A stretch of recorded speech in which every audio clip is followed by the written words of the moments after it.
Hello ma'am, अब देखना अब भी नहीं आ रहा। मेरे यहाँ से लाइव चल रहा है मैम। वो मैम मेरा पता नहीं क्या।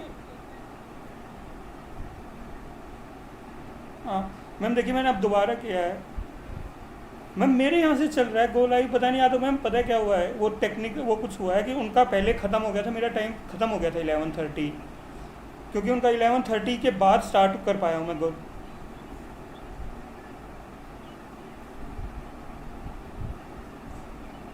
मैम डिस्प्ले कैप्चर भी कर दिया मैंने, पर वो मेरा गो लाइव का दोबारा सिग्नल ही नहीं आ रहा, क्योंकि वो मेरा टाइम जैसे और हुआ ना, वो मेरे पास लिंक ही डिसेबल हो गया ऑटोमेटिकली। कैप्चर होके फिर वो मैम पहले लाइव हुआ, फिर वो रिमूव हो गया एकदम। तो अब जैसे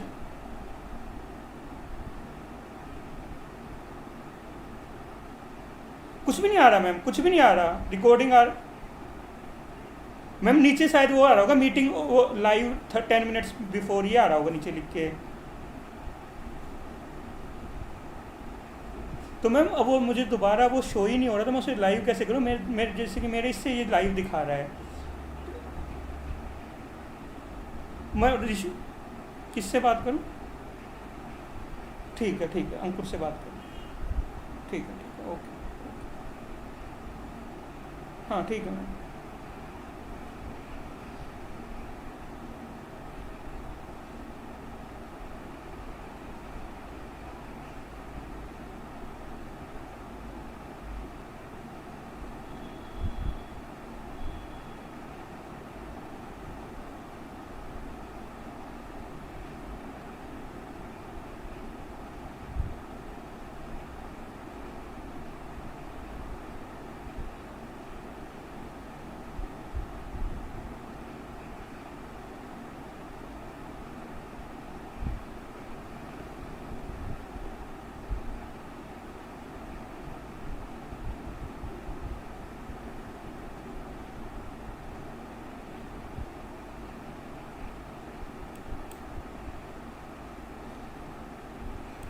हेलो हेलो हेलो। हाँ अंकुर सर, सुशील बोल रहा था मैं, कंप्यूटर साइंस डिपार्टमेंट से सर। मैं ये यूट्यूब लाइव कर रहा था ना, तो मेरे से लाइव दिख जा रहा है, पर वो वहाँ से दिख नहीं रहा उनको। मेरे यहाँ से लाइव पूरा शो हो रहा है। हाँ मेरे यहाँ से देखो ये सर, मैं आपको जैसे कि वीडियो कॉल करूँ।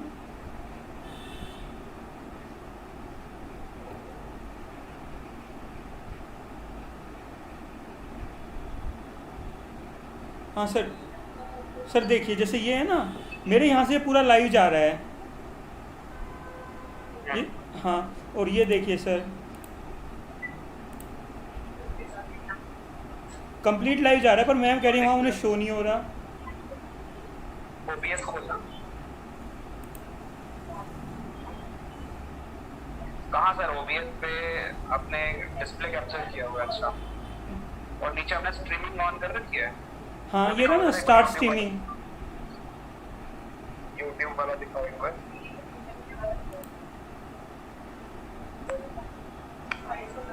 हाँ तो ऊपर गो लाइव किया, ऊपर देखो एक बार। ये ना सर एंड स्ट्रीम, ये गो लाइव है ना, एंड स्ट्रीमिंग करूँ? नहीं एंड मत करो, गो लाइव हो रखा है। अच्छा एक मिनट रुको, मैं अपने लिंक से चेक करूँगा कैसा हूँ। हाँ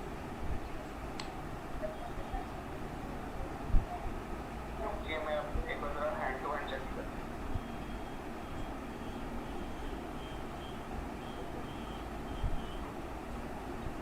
और सर कालिंदी से लॉगिन है।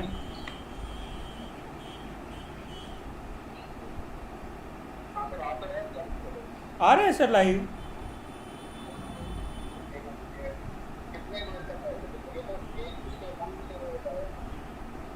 क्या दिखा रहे हैं सर? 1 week ago?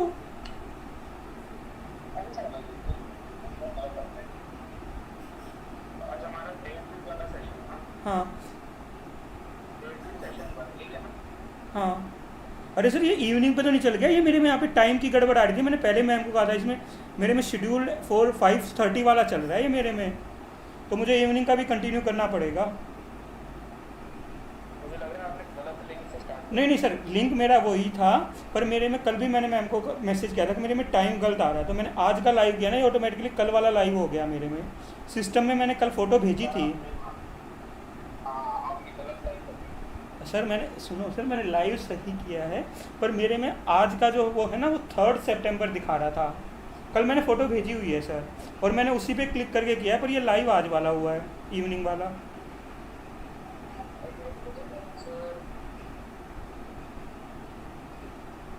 क्योंकि सर टाइम में मेरे देखिए सर, मेरे 11:50 दिखा रहा है मेरे सिस्टम में, और मैंने अपने पे क्लिक करके वहीं से कॉपी करके वहीं से पेस्ट किया है उसी पे। पर मैंने 11:30 से के मेरा 11:30 से ऊपर हो गया था जब मैंने स्टार्ट किया। 11:35 पे मैंने स्टार्ट किया था। एक सेकंड सर, मैं हेलो सर, मैं एक बार करता हूँ। हेलो, हाँ मैम, ये हुआ क्या, मैं आपको कल फ़ोटो भेज रहा था ना, मेरे में टाइम की गड़बड़ आ रही है सिस्टम की, तो वो इवनिंग वाले में मैं बता रहा था ना, मेरे में वो आज के में केवल वही लाइव दिखा था, मैंने आज का आफ्टरनून वाला कॉपी करके पेस्ट किया है, और ये मेरे को दिखा रहा है 5:30 AM वाला स्टार्ट, 4 सितंबर 5:30 AM टाइम। अब ये मुझे मेरा लाइव हो रहा है, पर मैम एक बार नीचे वाला जो थर्ड वाला इवनिंग वाला लिंक चेक करके देखना मैम। नहीं नहीं मैम, मेरा क्योंकि मेरे में 4 सितंबर कल मैंने आपको फ़ोटो भेजी थी ना, मेरे में 4 सितंबर केवल वही आ रहा था मैम। एक सेकंड, मैं एक सेकंड चेक करके बताऊँ मैम, एक second.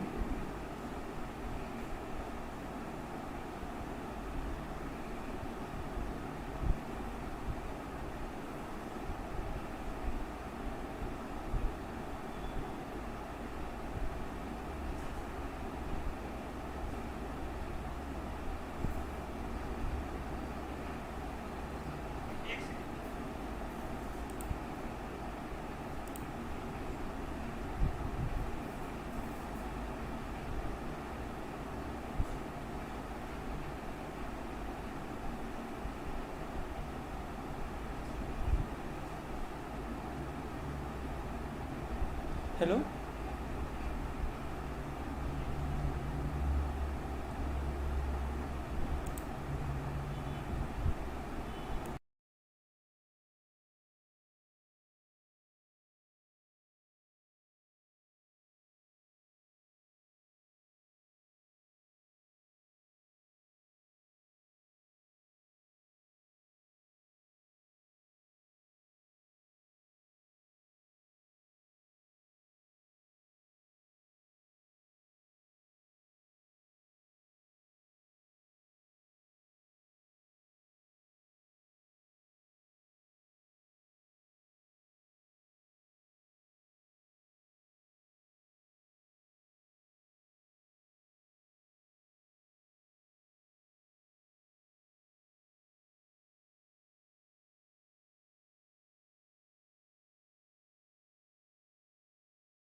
Recording in convenient progress. and gorgeous cities. The workers are given works and receive salaries under the management of the companies. The young people take care of the lives for themselves, but lacking feeling living in society with others. So,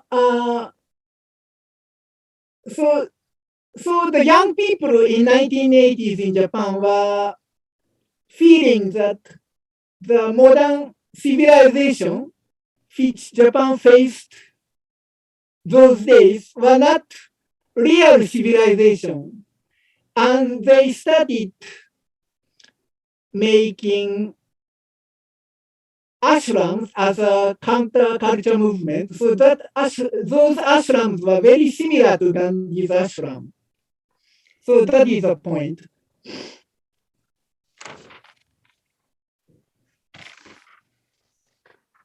As seen in Yasaka no Sato Kyodotai farm in Shimane Prefecture, the spirit of those farms were very similar to the spirit of Gandhi's ashram. Here we have to remember that the spirit of New Village in 1920s, so that was Atarashiki Mura opened by Saneatsu Mishano Koji, was very similar to the spirit of Gandhi's ashram. So the next slide. In 1980s, there was another movement like non-violence training in Japan. That was also in 1980s as a counterculture movement in Japan. So Hiboryuk training, the meaning is non-violence training, written by Yukio Abe, was published in 1984. So that is also 1980s.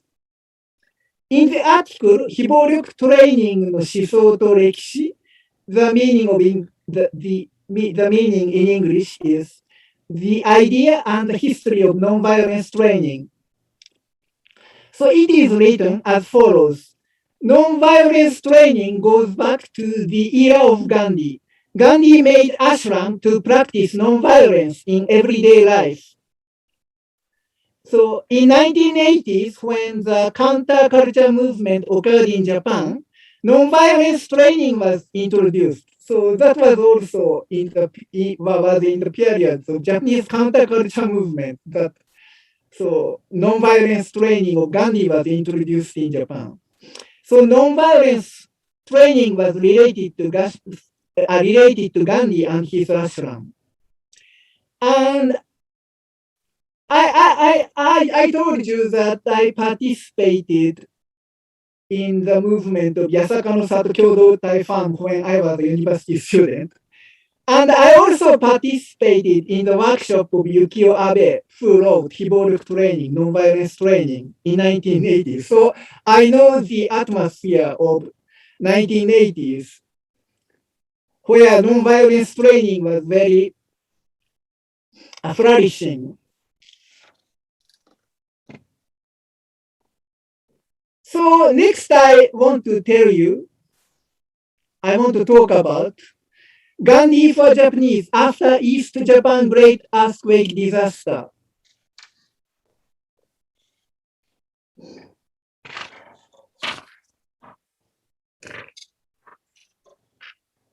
In the spring of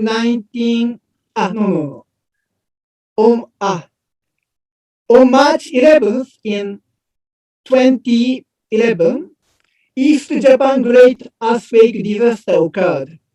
The tsunami caused devastating damage to coastal area of Tohoku region. So this news, I think many people know, and almost 20,000 people died, it is said. And a further serious impact of the tsunami was the critical damage done to the Fukushima Daiichi nuclear power plant. So I want to introduce two books. Not two. So several books and articles.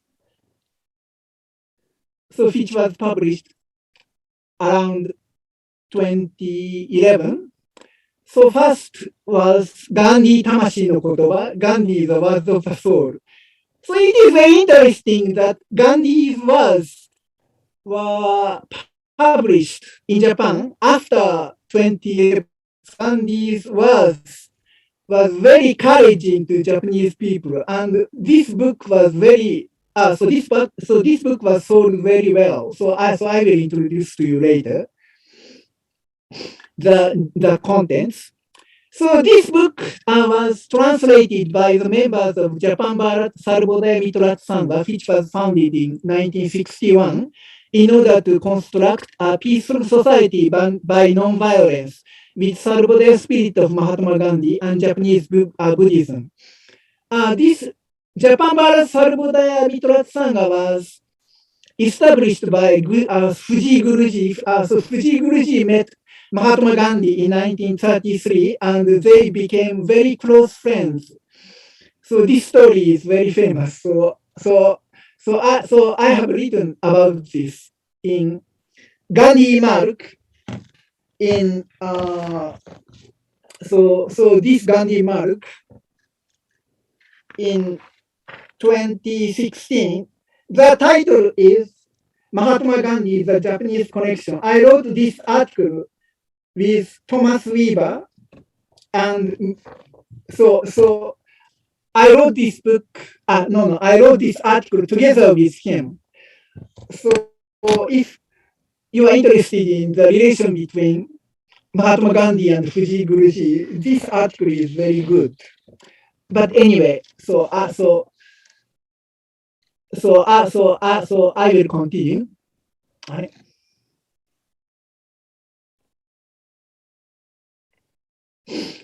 So in the spring of 2011, all of the Japanese were caught up in the swirl of two apocalyptic destructions. One is a great natural disaster caused by an earthquake and a big tsunami. The other one is a big man-made disaster, that is to say, the critical damage of the nuclear power plant. These sentences were written in this book, Gandhi Tamashi no Kotoba, so I will introduce. So it is written like this in Japanese, so I translated into English. And after nuclear power plant, I continue. We certainly saw the end of the modern civilization there. Then we can hear the voice of an old man, so this means Gandhi, who lived 70 years ago. This civilization is not worth calling civilization. And in this book, there are 12 chapters. It is written in Japanese, but I translated into the chapter's name into English. The one is For a Shattered Heart. 2, Word Exposed to Violence. 3. So 3 means chapter 3. Sir, excuse me, sir. I'm sorry to disturb you, but due to time constraints, we may have to ask you to wind up. Okay. Sorry. Okay, so anyway, these are the chapters. So these, the words in each chapter encourage Japanese people very much, I wanted to say. And there were another article which was written in this period. If Gandhi were alive now, the message to Japanese people suffering from East Japan Great Earthquake Disaster, sent by the person who embodies Gandhi's will. The person's name, Narayan Desai. So Narayan Desai sent message to Japanese people after East Japan Great Earthquake Disaster. So I want to introduce a little. So he is like, I have to think about what I should do against this. In that case, the problem can be divided into 3. The first is the problem of individuals. The problem Recording of in people progress. and the problem of community. The last is the problem of how people face nature. So number 10 and number 11, these were from Narayan Desai. So Narayan Desai was a very famous disciple of Mahatma Gandhi. He lived with Gandhi for long years. Okay, I want to introduce 原発事故は復興と、原発事故は復興を通じて、原発事故は文明祭。Okay, no, so no need to say Japanese. There is no time. So the English meaning is nuclear power plant accident was civilization disaster. There is a need to build a new civilization construction to become a model of the world. And this article was written by Takeshi Umehara in this period. And next, as words of Takeshi Umehara, I think that the accident of this time will make people reconsider the pros and cons of the modern civilization again, and it will become a trigger to make a new civilization. And so the Takeshi Umehara's words were, Takeshi Umehara was very famous Japanese thinker, so this article gave impact on Japanese people very much. So I want to say that.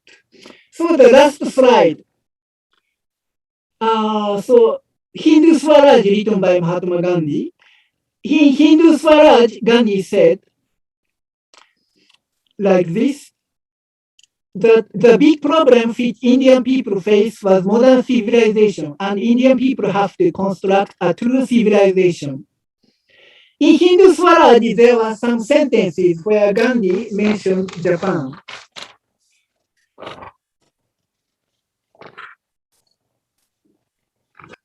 Has continued. So Gandhi's message has continued to tell Japanese the importance of living with compassion and sharing. In order to live that way, the human relationship has to be face-visible relationship. In order to make that relationship, the value of a small community has to be reviewed. And it has continued to give Japanese the will to make a new society, the new civilization, in place of the modern civilization, which make people divide each other. So this message is relevant in the present coronavirus period. So I didn't write about present period of coronavirus, but so we can say that Gandhi's message, so he told the importance of living with compassion and sharing and face-visible relationships was very important, Gandhi said. Now, in coronavirus period, we cannot see people face to face so easily. So now, Japanese people are now starting to understand. So the Gandhi's message was very important in coronavirus period. So I want to say this as a conclusion. So thank you very much. So then I will finish my presentation. Is it Thank okay? you. Thank you so much. Thank you so much, sir. It was indeed a riveting discourse, and change has always been difficult for civilizations. Everyone faces this tussle over a period of time, and it was interesting to note that Gandhi's valuable role in Japan's struggle. And you spoke about Hind Swaraj also. We would like to know more details about the same. Maybe you could share readings with us and your something on your book too. We would glad to introduce it to our students too. Thank you so much for that riveting discourse. Thank you very much. I'm glad to introduce the next speaker of the session, Dr. Kalsang Wangmo. Dr. Wangmo works as an assistant professor in the Department of Far East Languages, Central University of Jharkhand. She worked for a while in Pragya in 2002 to 2005, an NGO. Research and development organization that focused on sustainable development of the Himalayan region, its marginalized communities, conservation and promotion of language, culture, and its sensitive ecosystem, managing heritage-based projects on sustainable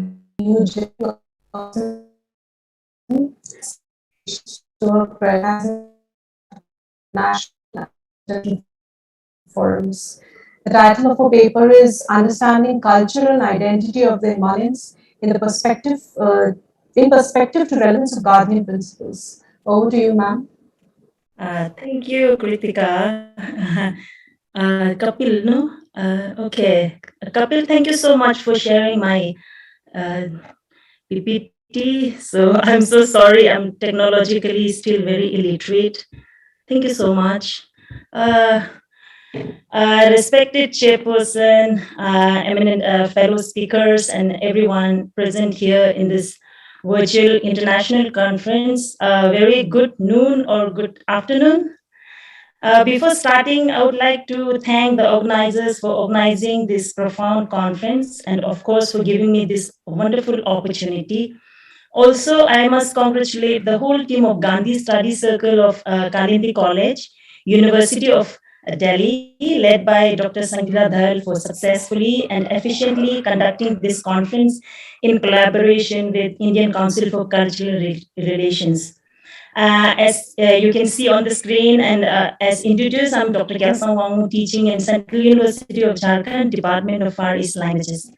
And frankly, I'm little overwhelmed by the former eminent speakers' elaborate and well-researched presentations. Therefore, I sincerely thank Professor Dongjun Ju, Professor Hayashi Akira, and Ms. Kumkum Jaiswal for this very informative insights on Gandhi's relevance in Korea and Japan. On the contrary, today I would be talking on the simple introduction and brief presentation on understanding culture and identity of the Himalayans in perspective to relevance of Gandhian principles. Do I need to start the video? Because I have some problem here. I need to keep on checking with the slides. Is it okay? Yes, ma'am, it's fine as long as the slide works. Okay, thank you so much. Next slide, please. Okay, no, the second one. The content would be, after a bit of general introduction, I'll talk briefly about Himalayan culture in general. I'll make an attempt to pinpoint common traits of Himalayan people which tie the entire region with one common thread. Then I'd like to identify how lifestyle in Himalayas is key to provide a conservation support, but at the same time, Himalayan region and lifestyle hinders development in general. And next, I have Gandhian principles of Swaraj and Sarvodaya. I'll highlight the takeaways and I'll then end with some conclusion. Next slide, please.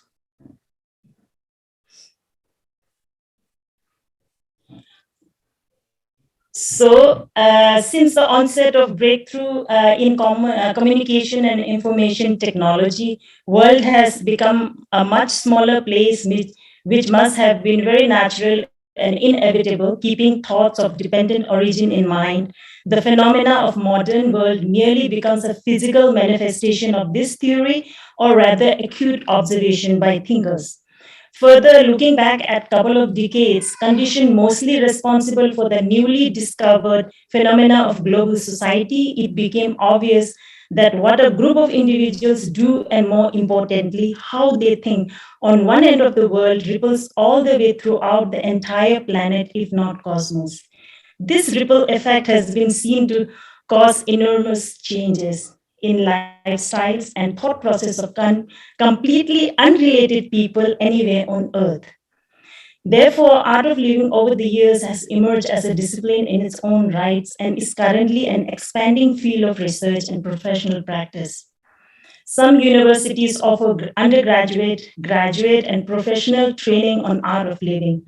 But the primary focus in general is on understanding individual characteristics and social behavior based on theory and methods of higher living.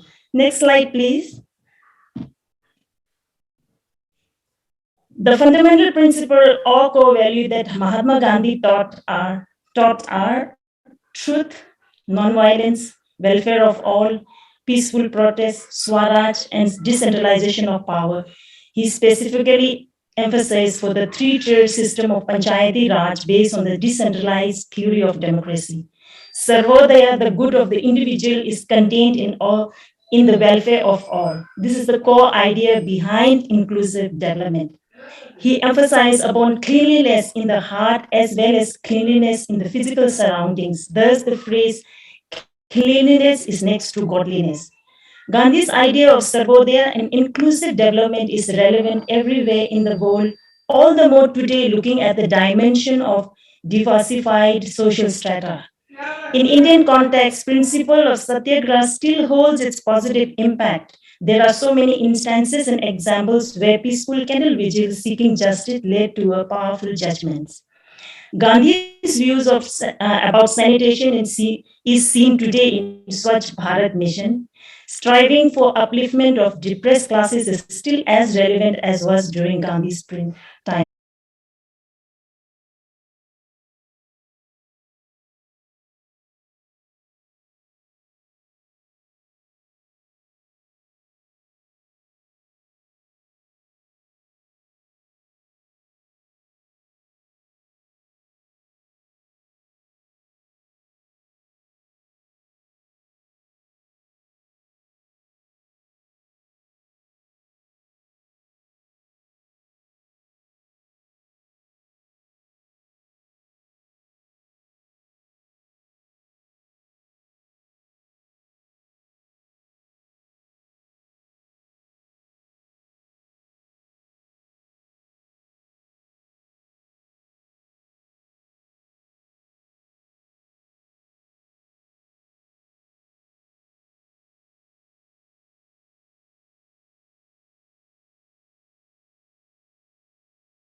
Recording in outcome, progress. In the Korean newspaper. Okay. I know you do not read the Korean, but I searched Gandhi, that's a keyword search in the Korean news portal. Within the last 24 hours, there are Gandhi was mentioned 5 times by major Korean newspaper. So Gandhi is quite a popular figure in Korea. So because of the popularity of Gandhi, I think it is an asset for the relation between Korea and India. So India has been treated as one of the most favored nations in Korea. So probably, well, it's very hard to find, some bad news against the 2 countries' relationship. So I think, Gandhi is still a good asset for the good relation between 2 countries. Okay, thank you for the question. Thank you. Thank you for taking the question, sir. It was good news for both the nations. There is another question that is for Ms. Jaiswal. It says, have you seen a similar change in representations of Gandhi elsewhere in the world? Elsewhere in the world? Yes. I think I was Professor Hayashi was presenting a good research on how Gandhi is quite relevant in Japan. That was one thing. And then the other thing, I was searching on the internet, I realized Gandhi is quite relevant in other countries too. But unfortunately, I'm not a person studying on Gandhi. But I think in Korea, yes, as Professor Joe mentioned, and even in India, it seems that the representations of Gandhi have been changing in time. I think other experts might be able to explain that better. Yeah, but thank you for the question. You're welcome, ma'am. There are more questions here. There is another for Professor. I think we can just take 2 more questions and wind up the session. Yes. Yeah. Sure. There is another question for Professor Joe. It says, since Gandhi forms a major part of Korean public education, so how do you think it is impacting India-Korea relations? Okay, I think I already mentioned. Kind of. Yes, it's Gandhi's popularity is an asset for 2 countries' relationship. Let me share one slide. Okay, in 1987, South Korea went through the massive civil disobedience movement. I was a freshman at the time, so I participated in this movement. This is the leaflet in the disobedience movement in 1987. Of course, this is the guideline for the participant in this disobedience movement. So if you read the guideline, where when the police blocks the rally, all nationals should disobey non-violently, refuse to arrest non-violently, and remain silent if arrested. I think it comes from Gandhi. This is the this is the code of behavior of the non-cooperation movement in India. So South Korea in the 1980s, especially the democratic movement circle, it used the Gandhi's method of non-cooperation, non-violent resistance. So I was quite struck by the Professor Hayas's presentation today. So in the 1980s, South Korea focused on non-cooperation movement and non-violence movement. Meanwhile, in Japan, at the same time, the Japanese adopt Gandhi's idea as the counterculture movement. I was really surprised. So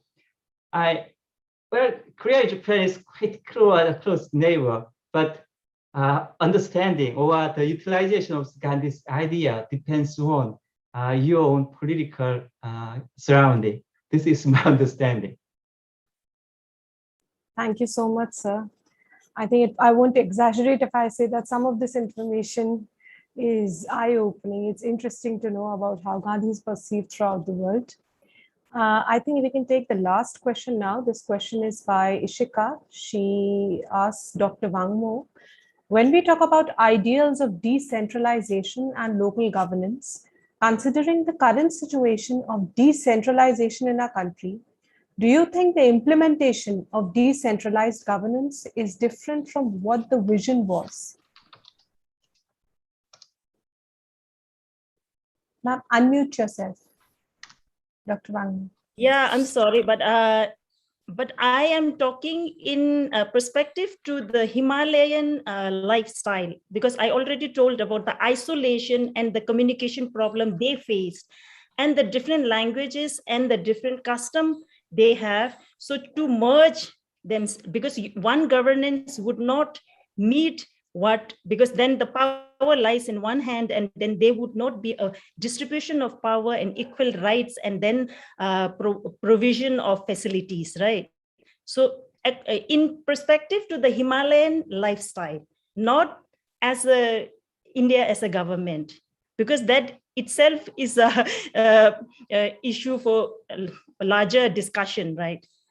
Because right now the current situation is fastly changing, and every moment there's a different change, and people, especially the thought process, is changing so rapidly. So maybe this has to be discussed properly but then because though the world is changing, but if you go to Himalayan, it's still stagnant at some point, where small amount of communication and accessibility is there, but it is still closed away from the whole world for almost 6 to 7 months. So in keeping that in mind, I feel that relevance of Sarvodaya, or that decentralization of power, is relevant to the Himalayan governance to have social harmony. And of course, development without risking the biodiversity and culture as well. Thank you for the question. Thank you so much, ma'am. I think we can all see the chat box. It's overflowing with praise. I think all the speakers have left us with a lot to chew upon, And even Professor Douglas was mentioning about how we need to reread and reapply Gandhi in today's world. And I think most of what we've discussed today is in line with some of those ideas, at least. Thus, we conclude the session for the day. And I would like all the participants to please, turn on their video so that we can get a picture. And I would also like to invite all the participants to join us for the valedictory session at 6 p.m. today. The details of the same have been put up on the college website. And now I think you can all take a picture.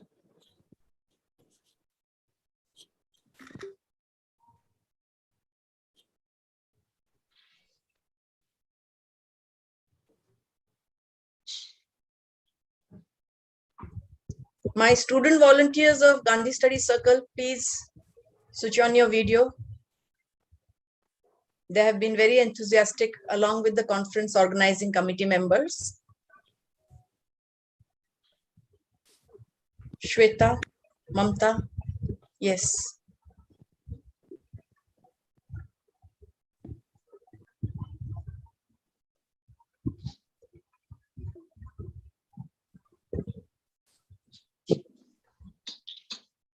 I think we are done with the pictures Yeah. now. Yes. Right. Thank you. Thank you. Thank you. So on that note, I'd like to invite Ms. Dolkar from the Department of Economics, Kalindi College, to deliver the official vote of thanks for the session. Thank you, everyone. Thank you so much. Good afternoon, distinguished panel of speakers, respected colleagues, and dear students. It's a privilege and honor on my part to propose the vote of thanks on this special occasion and amongst the august gathering. On behalf of the Gandhi Study Circle, Kalindi College, we are extremely grateful to the eminent resource person who have kindly accepted our invitation to address the conference today, and we highly appreciate the diverse representation that we have managed to gather from different regions of Asia. I convey our hearty gratitude. To Professor Huang Yinghong, School of International Relations, Sun Yat-sen University, China, for chairing today's working session. Thank you, sir, for your insightful observation that will go a long way in educating our young minds. Sheshe, sir. I would also like to thank our distinguished speaker for their excellent presentations and making this session captivating and meaningful. Professor Dong Jun Jo from Seoul National University, South Korea, for shedding light on the importance of Gandhian perspective in the public education in Korea as well as modern day education, and enlightening us on how we could all learn from this and implement it in improving the education system all around the world. Kamsamnida, sir. I would also like to extend my gratitude to Ms. Kumkum Jaiswal, Yonsei University, South Korea, for her remarks on economic reforms and structural shifts in the Korean economy, and Gandhi's influence over Korea in terms of Swadeshi movement. Thank you, Ms. Kumkum. Next, Professor Hayashi Akira from Hirosaki University, Japan, for highlighting the impact of Gandhi's classic work on Hind Swaraj and its influence on the contemporary Japanese art of living, and how through his work, Gandhi's presence is felt in our daily lives while inculcating us with ideas of nonviolence, peace, and self-reliance. Arigato gozaimasu, sir. Dr. Kelsang Wangmo, Central University of Jharkhand, India, elucidated the relevance of Gandhian tenets of Swaraj and Sarvodaya in the Himalayan region through its biodiversity, culture, and way of life. I personally liked Dr. Kelsang's speech since I myself, being from the Himalayas, could relate to many similarities, and for making us aware of the identity and culture of the Himalayan region. Tashidilek, ma'am. Last but not the least, I would like to thank session host Ms. Keertika, co-convener Gandhi Study Circle, for conducting this session successfully and efficiently.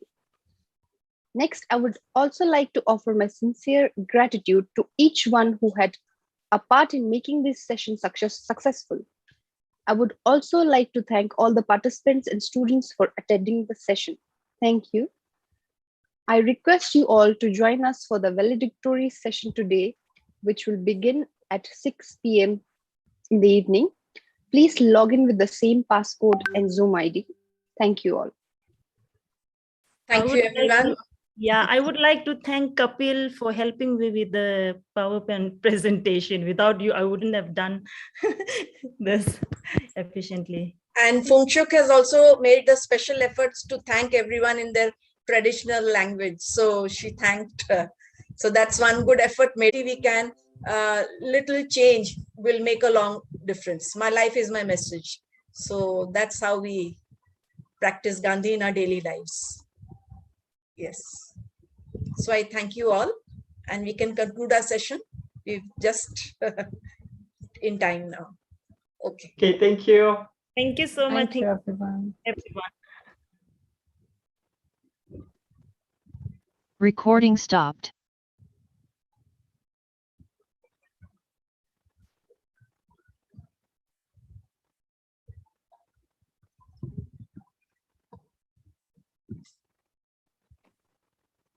Professor Hayashi, are you here?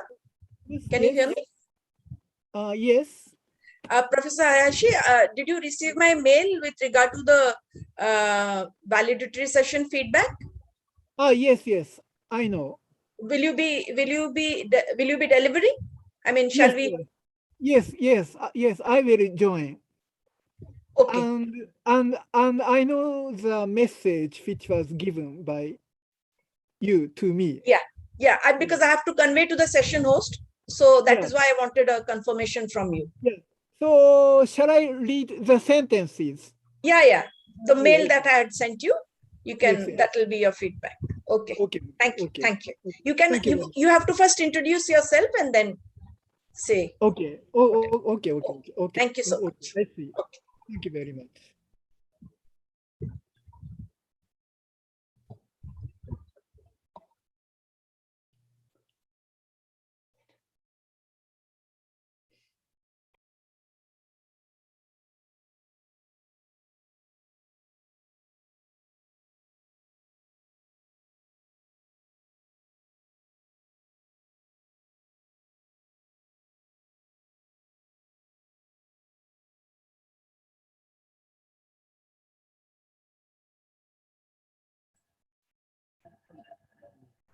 Ma'am session का and कर दूं?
Recording stopped.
Recording in progress.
Recording stopped.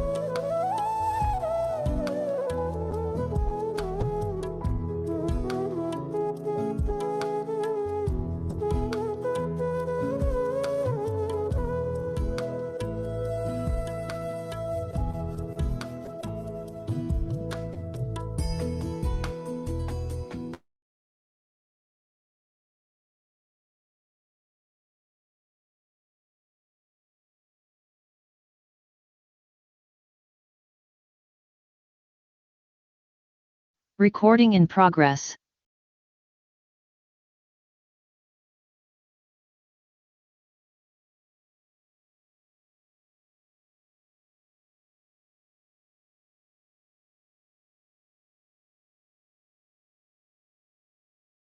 Recording stopped.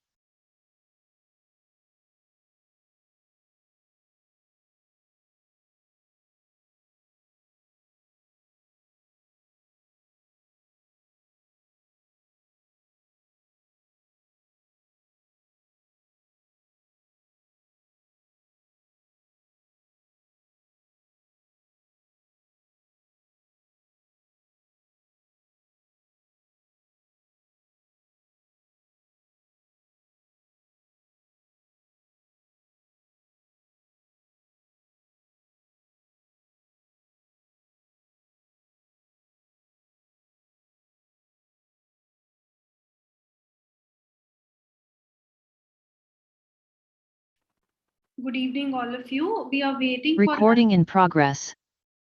Good evening, all of you. So we are waiting for our guests to join, and I think hopefully we'll be able to start the session in 5 minutes. So by 6:05, we should be able to start. Thank you for waiting.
Recording stopped.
Recording in progress.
Good evening, sir. Welcome. Thank you, sir, for joining us. We are just waiting, actually, Shri Chandi Prasad Bhatt, he is busy in another meeting. He'll just join us in 5 minutes. Otherwise, we'll begin in 2 minutes. Thank you, sir. Kapila video. Acha, sir has joined. नमस्कार. Namaste. नमस्कार. The meeting खत्म हो गई sir आपकी? हाँ वो तो हो गई जी जी जी धन्यवाद. तबीयत ठीक है सर? ठीक एकदम से ठीक भी नहीं पर आपसे बात करके अच्छा ऊर्जा मिल रही है. चलो बहुत अच्छा जी. चलिए फिर हम लोग बिगिन करेंगे. हम लोग आपका वेट कर रहे थे. जी जी धन्यवाद. Priya, over to you. Okay.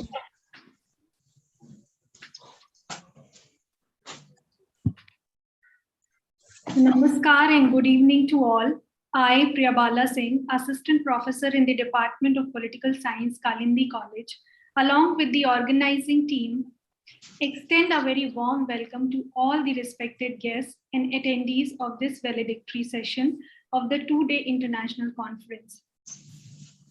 This two-day international conference on revisiting Gandhian perspective on development, reflections on culture, society, and politics has been organized by the Gandhi Studies Center, Kalindi College, University of Delhi, in collaboration with Indian Council of Cultural Relations in a constructive endeavor to revisit, resonate, and rejoice the ideas and thoughts of Gandhi. The conference began with an impressive inaugural session, followed by two working sessions representing guests, resource persons, and presenters from 8 countries around the globe, pondering and engaging with the Gandhi's ideas and Gandhian philosophy with great vigor and zeal. The conference drawing representation and speakers from 8 different countries is a reflection of how deeply ingrained ideas and philosophy of Gandhi are, and how extensively these thoughts have traveled, finding their resonance in society and culture across the globe. Many times we find Gandhi and his philosophy resonate and inspire people across the world in their struggles for freedom, rights, and justice.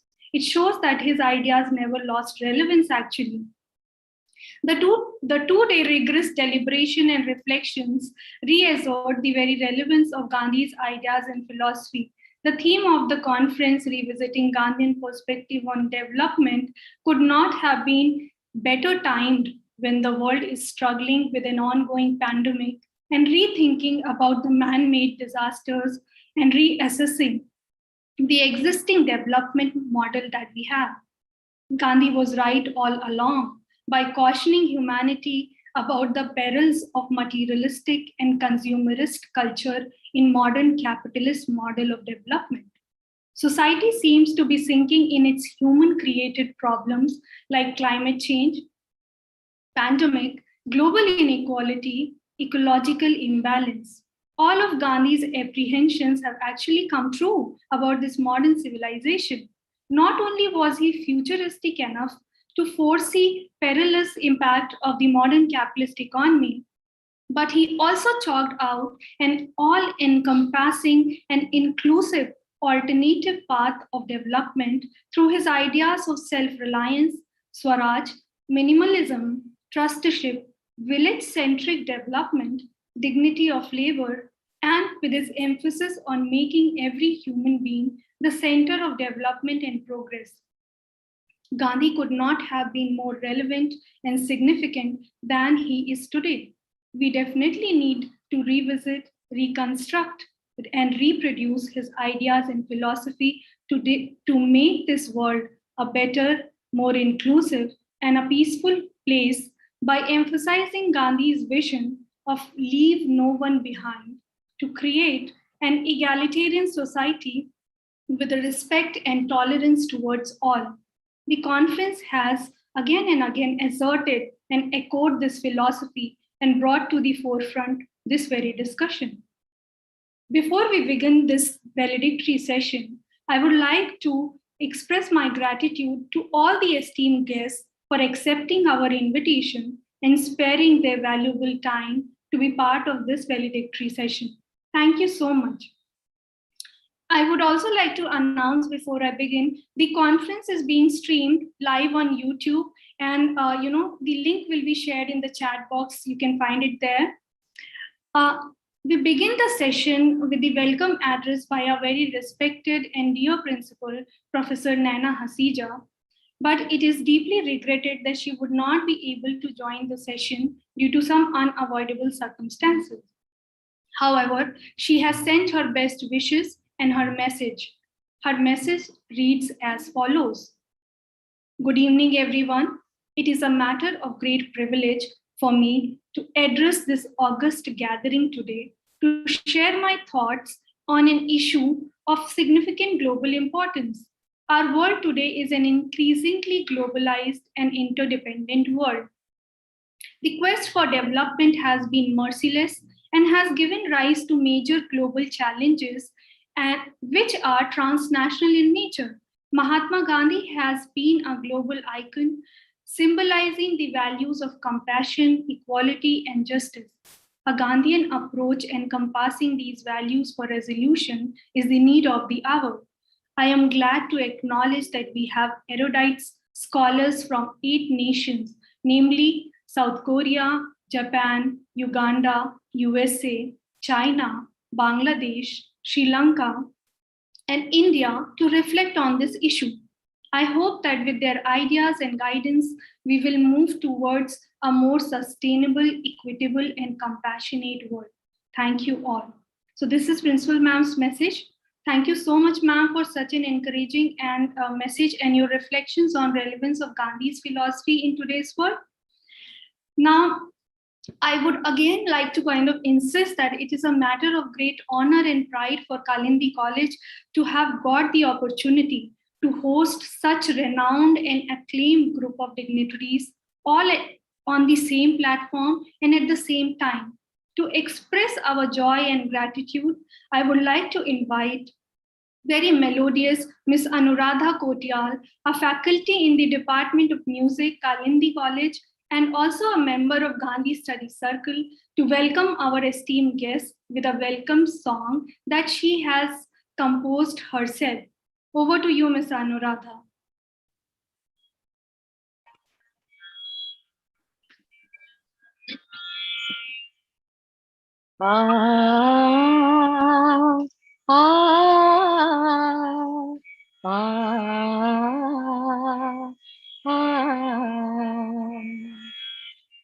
Kalindi के प्रांगण में आए किया बहुत उपकार, हे शुभ अतिथि स्वागत स्वागत स्वागत बारंबार,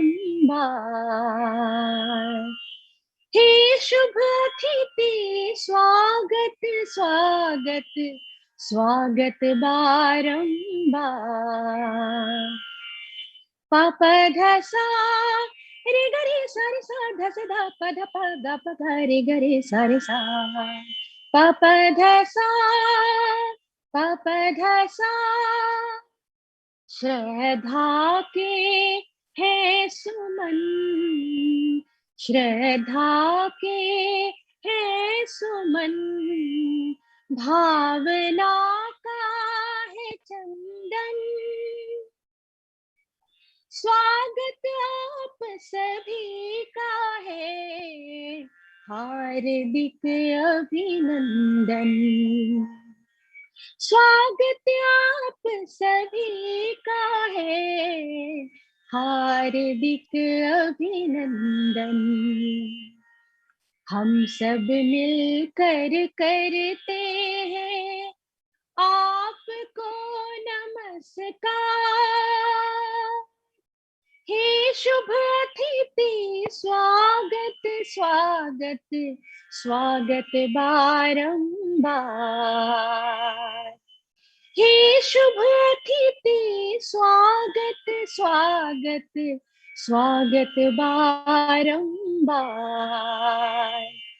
स्वागत बारंबार, स्वागत बारंबार। धन्यवाद। Thank you so much, Ms. Kotiyal, for such a mellifluous beginning. Moving forward, I would like to take this opportunity to introduce the chair for today's valedictory session, Shri Kumar Prashant, to the audience and invite him to address the audience. Shri Kumar Prashant is the chairman of Gandhi Peace Foundation, New Delhi. He has worked very closely with Jayaprakash Narayan during the movement of 1974. He has been an editor of famous Hindi magazine Dharma Yug of Times of India and Navneet of Bharatiya Vidya Bhavan. In his efforts to take Gandhi to the new generation, he was instrumental in starting a youth organization called Rashtriya Yuva Sangatan.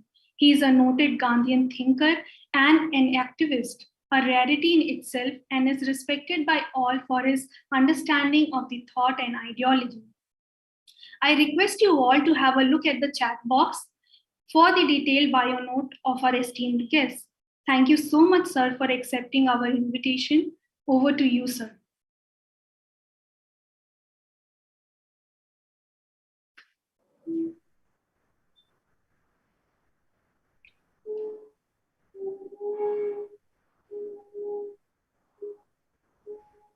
Thank you very much.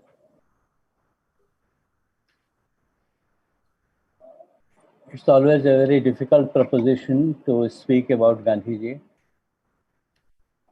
because speaking on Gandhiji is very easy, but speaking about Gandhiji is very difficult. So every time I face this difficulty, what to present and how to present about Gandhiji. But since I have promised Sangita ji to join this webinar, I have to speak something today. And because of this is a valedictory session, I know it is the last session of your international webinar. So the responsibility of concluding this session gracefully and meaningfully rests with me also, as well as with you all.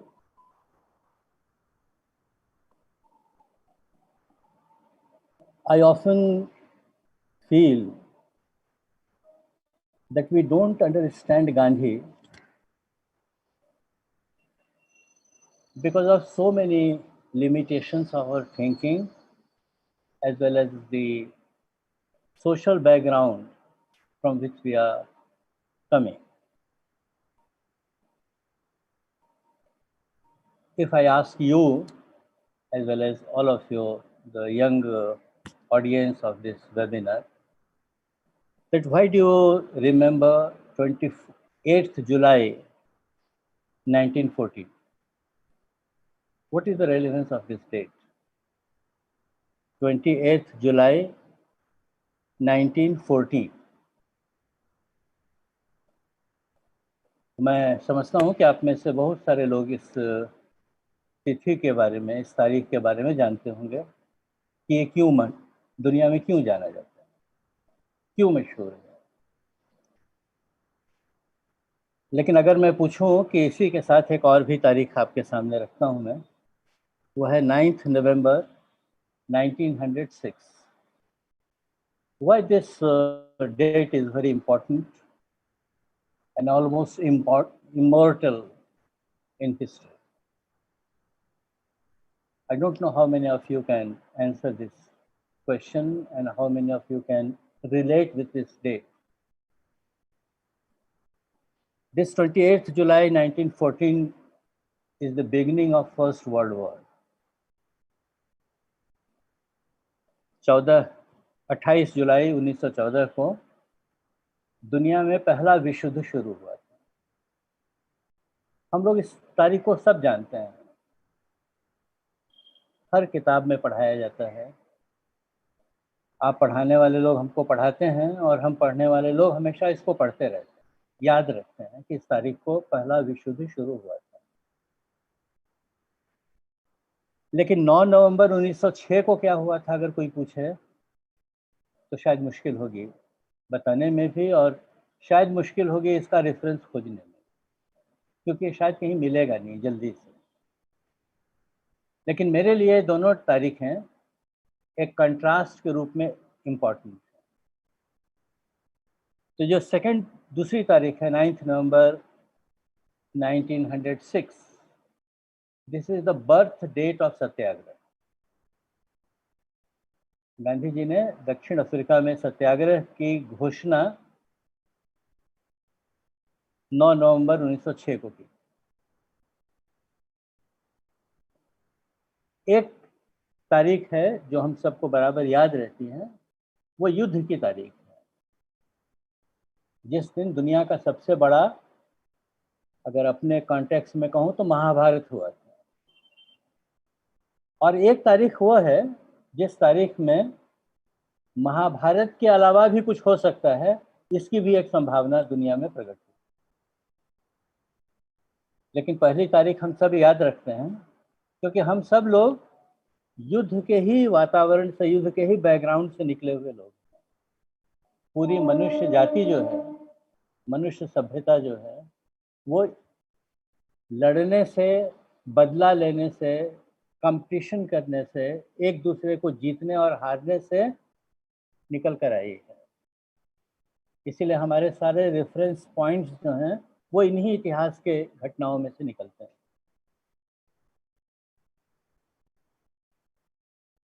और ये इतिहास की जो घटनाएं हैं ये लाखों साल पुरानी है।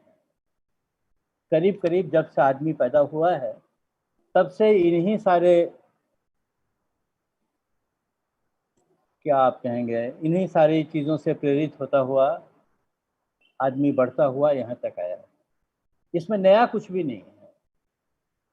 बदला लेना, दूसरे को हरा देना, दूसरे से जीत जाना, दूसरे से कंपटीशन में रहना, तो डर कर रहना, डरा कर रहना और एक किस्म के लालच, भय, लोभ के भाव से आगे बढ़ना, जिसको हम लोग कंपटीशन कहते हैं। Competition to earn more, competition to acquire more, competition to learn more, वगैरह वगैरह। ये जो हजारों साल की सभ्यता है, लाखों साल की सभ्यता है, इसके सपोर्ट में एक पूरा सिस्टम खड़ा है, कल्चर खड़ा है, हिस्ट्री खड़ी है, एक पूरा पावर सेटअप खड़ा है जो इनको सपोर्ट करता है और इसको ही अपनी सबसे बड़ी ताकत बताता है। अगर आप सोच कर देखेंगे तो एक छोटे बच्चे से ये बात शुरू होती है। बच्चा घर में रोता हुआ आता है, माँ पूछती है क्या हुआ, तो कहता है गली में लड़ाई हुई, किसी ने पीट दिया, उसने हमको मारा। माँ उससे कहती है पीट कर क्यों आए हो, पीट कर आना चाहिए। और हम बड़े खुश होते हैं कि बच्चे को हमने ये सिखाया कि पीट कर नहीं आते हैं, पीट कर आते हैं। अब तो हमको ये सिखाया जा रहा है कि घर में घुस घुस कर मारेंगे। ये सारे तरीके हैं जिनसे हिंसा का पूरा शास्त्र जो है वो आदमी के मन में खड़ा हुआ है।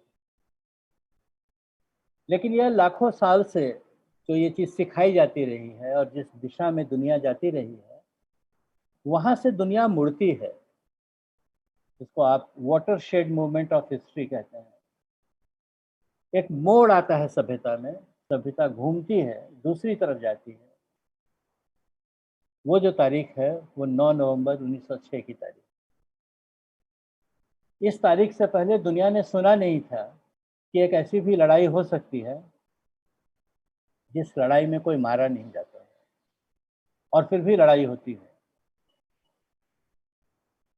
बिना मारे हुए, बिना किसी को गिराए हुए एक संघर्ष किया जा सकता है, लड़ाई हो सकती है। ये जो दुनिया ने पहचाना वो इसी तारीख को पहचाना, इससे पहले दुनिया जानती नहीं। दुनिया के हाथ में ऐसा कोई हथियार ही नहीं था जिस हथियार से ऐसी कोई लड़ाई लड़ी जा सकती हो जिसमें अन्याय तो खत्म किया जाए, अन्याय करने वाले को भी अपने साथ ले लिया जाए, जोड़ लिया जाए। तो गांधी की अगर कोई बहुत बड़ी विशेषता है, या मैं कहता हूं कि गांधी की इतिहास में कोई अमर देन है, तो इतिहास को इस जगह पर आकर मुड़ने का जो मौका मिला, मानव सभ्यता ने जिस नई चीज को सीखा, वो गांधी की सबसे बड़ी। अब उसके बहुत सारे आयाम हैं जिनके बारे में हम लोग चर्चा करते रहते हैं, लेकिन हमको जो मुख्य बात समझनी चाहिए वो ये कि कंपटीशन, पावर, वायलेंस, लोगों को डरा कर रखना, to instil this sense of fear in human mind, ये सारे हथियार हैं जिनसे सभ्यता आज तक चली है, आज भी चल रही है। अफगानिस्तान में क्या हो रहा है हम लोग देख रहे हैं। कई लोग कहते हैं यही रास्ता है, इस रास्ते के अलावा कोई दूसरा रास्ता नहीं है। इतिहास, भूगोल, विज्ञान, कला, संस्कृति सब इसको सपोर्ट करती है। और ऐसे में एक आदमी खड़ा होता है और वो कहता है कि नहीं, इसके अलावा भी एक रास्ता है, इससे ज़्यादा सभ्य तरीका भी है लड़ाई लड़ने का।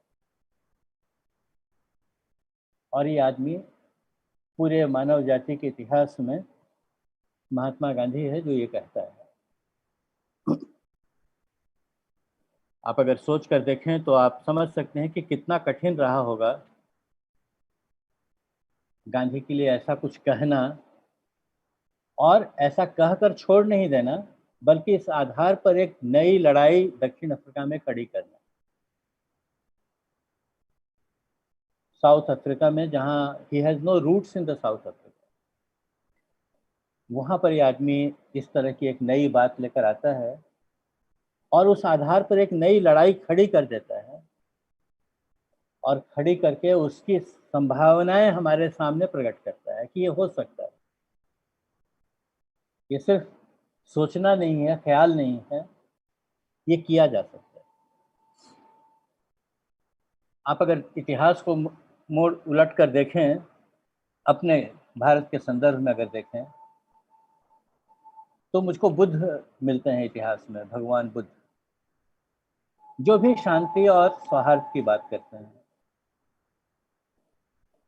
बुद्ध अपने समय के सारे राजाओं के यहाँ जाते हैं और उनको समझाते हैं कि शांति से और सौहार्द से रहना ही सभ्यता से रहना है, युद्ध मत करो, वगैरह वगैरह बातें। हमको महावीर मिलते हैं जिन्होंने दया की बात हमको समझाई, हिंसा से बचने का रास्ता बताया। हमको अशोक मिलते हैं, सम्राट अशोक, जिन्होंने कलिंग युद्ध में जीतने के बाद भी युद्ध करने से मना किया। उन्होंने युद्ध की जो विभीषिका देखी, जो विनाश देखा युद्ध का, तो उनका मन युद्ध से हट गया। और जैसा हम इतिहास में पढ़ते हैं कि वो बौद्ध धर्म के प्रचारक बन गए, बौद्ध धर्म को मानने लगे। लेकिन ये सारी बातें जो हम देखते हैं, ये सब व्यक्तिगत गुणों के रूप में देखते हैं। दया की बात, करुणा की बात, क्षमा की बात व्यक्तिगत गुण है। बहुत अच्छा राजा था क्योंकि वो दयालु था। लेकिन ये दया और करुणा जो है, क्षमा का जो भाव है, ये सिर्फ व्यक्तिगत गुण नहीं है, एक सोशल फोर्स है। It's a social force to transform the society. ये बात अगर किसी ने हमारे सामने रखी तो उसका नाम महात्मा गांधी। तो ताकत के जोर से अगर हम समस्याओं को हल करते हैं, तो गांधी कहते हैं कि तो ताकत के जोर से जब समस्याएं हल होती हैं तो ताकत का ही राज होता है, वही पावरफुल होता है। अगर हथियारों से तुम जीतते हो तो जीते हुए समाज में हथियारों का शासन है। तो जिसके पास ज्यादा हथियार हैं उसका शासन होगा। और ज्यादा हथियार किसके पास हैं, ये सवाल भी खड़ा होता है। तो ज्यादा हथियार उन ऑर्गेनाइज्ड ग्रुप्स के पास हैं जो हिंसा में विश्वास करते हैं। इसीलिए आप देख रहे हैं आज की पूरा का पूरा अफगानिस्तान तालिबान के हाथ में चला गया। दुनिया देखती रह गई क्योंकि तालिबान के हाथ में हथियार हैं।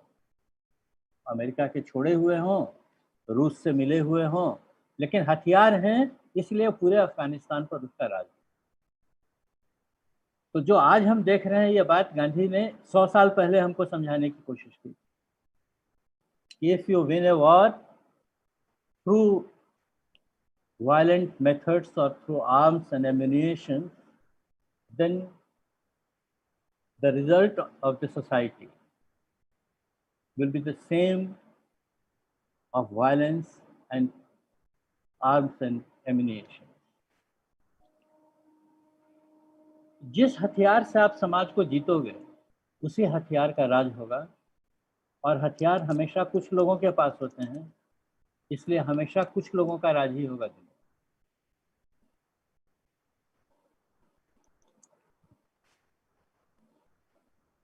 तो ये जो नई बात इतिहास में गांधी ने लिखी, कही और लिख और कहकर छोड़ नहीं दिया, उसको प्रयोग करके साबित करके दिखा दिया कि ये रास्ता बनाया जा सकता है। तो बड़ा ही विचित्र गांधी की ये जो हाइपोथेसिस रही, वो कहते हैं कि लड़ाई किसी से पीछे नहीं रहे, लड़ने में हम किसी से पीछे नहीं रहेंगे, हमारी लड़ाई कमजोर नहीं होगी, बहुत मजबूत होगी, लेकिन हथियारों की नहीं। गांधी से पहले एक शब्द चलता था पैसिव रेसिस्टेंस।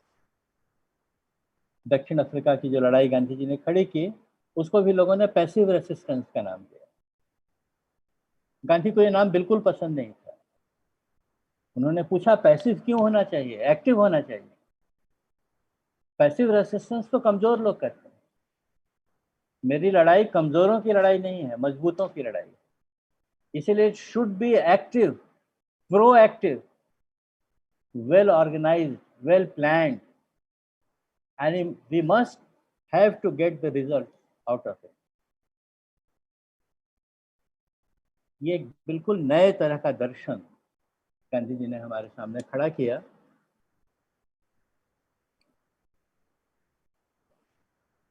इस दृष्टि से अगर हम लोग देखें, इस नज़र से अगर हम लोग दुनिया को पहचानने की कोशिश करें, तो हमारी समझ में आता है कि दरअसल में दुनिया गांधी जी का जितना भी नाम लेती हो, और हम लोग चाहे जितना भी नाम लेते हैं, गांधी की इस दिशा को समझने में हम अक्सर चूक जाते हैं।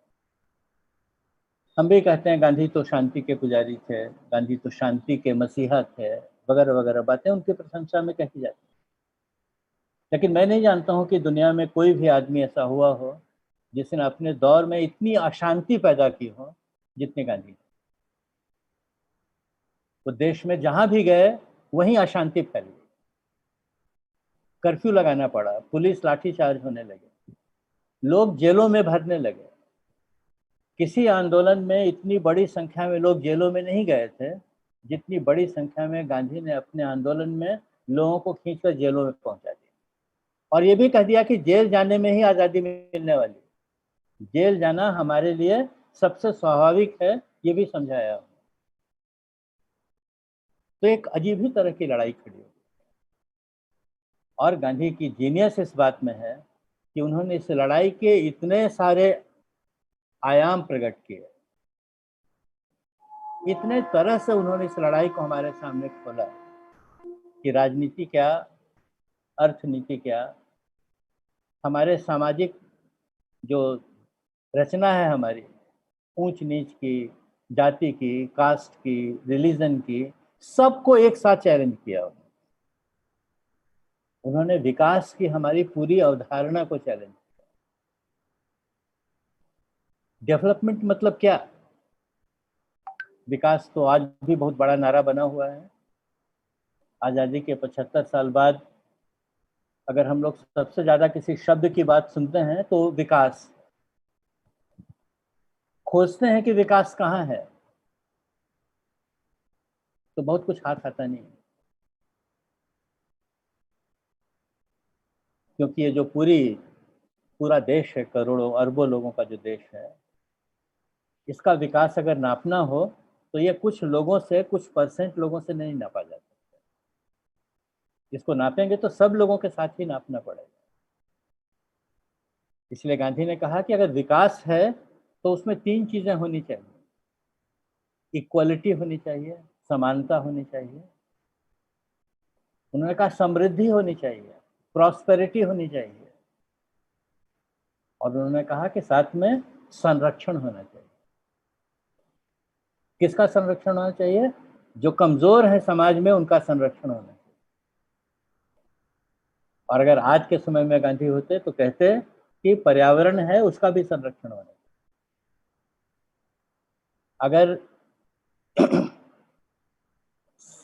इक्वलिटी नहीं आती है, अगर समृद्धि नहीं आती है, और अगर संरक्षण नहीं आता है, तो वो विकास नहीं। अब आज के विकास को अगर हम देखें तो समाज का एक छोटा सा हिस्सा कुछ सुविधाएं पा गया है, लेकिन समाज का बहुत बड़ा हिस्सा है जिसके पास कोई सुविधा नहीं है, उसके पास कोई संरक्षण नहीं है, उसके पास कोई समता नहीं है, समानता नहीं है, जिसको हम लोग चलती फिरती भाषा में कहते हैं कि अमीर और गरीब की खाई बहुत बढ़ती जा रही है। साक्षर और निरक्षर लोगों की खाई बहुत बढ़ती जा रही है। सत्ता और जनता के बीच की खाई बहुत बढ़ती जा रही है। ये जो बढ़ती हुई खाई है वो बताती है कि ये विकास नहीं हो रहा है। इसको कुछ दूसरा नाम देना चाहिए, इसको विकास नहीं कर सकते हैं, कम से कम गांधी की भाषा में विकास नहीं कर। तो ये जो सारा पैराडाइम शिफ्ट है, अपने सोचने के सारे तरीके को जो गांधी ने बदलने की कोशिश की, उसको हम लोगों को अंडरलाइन करना चाहिए, क्योंकि वही रियल गांधी है। बाकी तो सब चीजें कहानी है, आप फिर भी कहानी का, लेकिन गांधी जो छोड़ कर गए हैं वो एक बेंचमार्क है जिस पर हमको खुद को कसना है।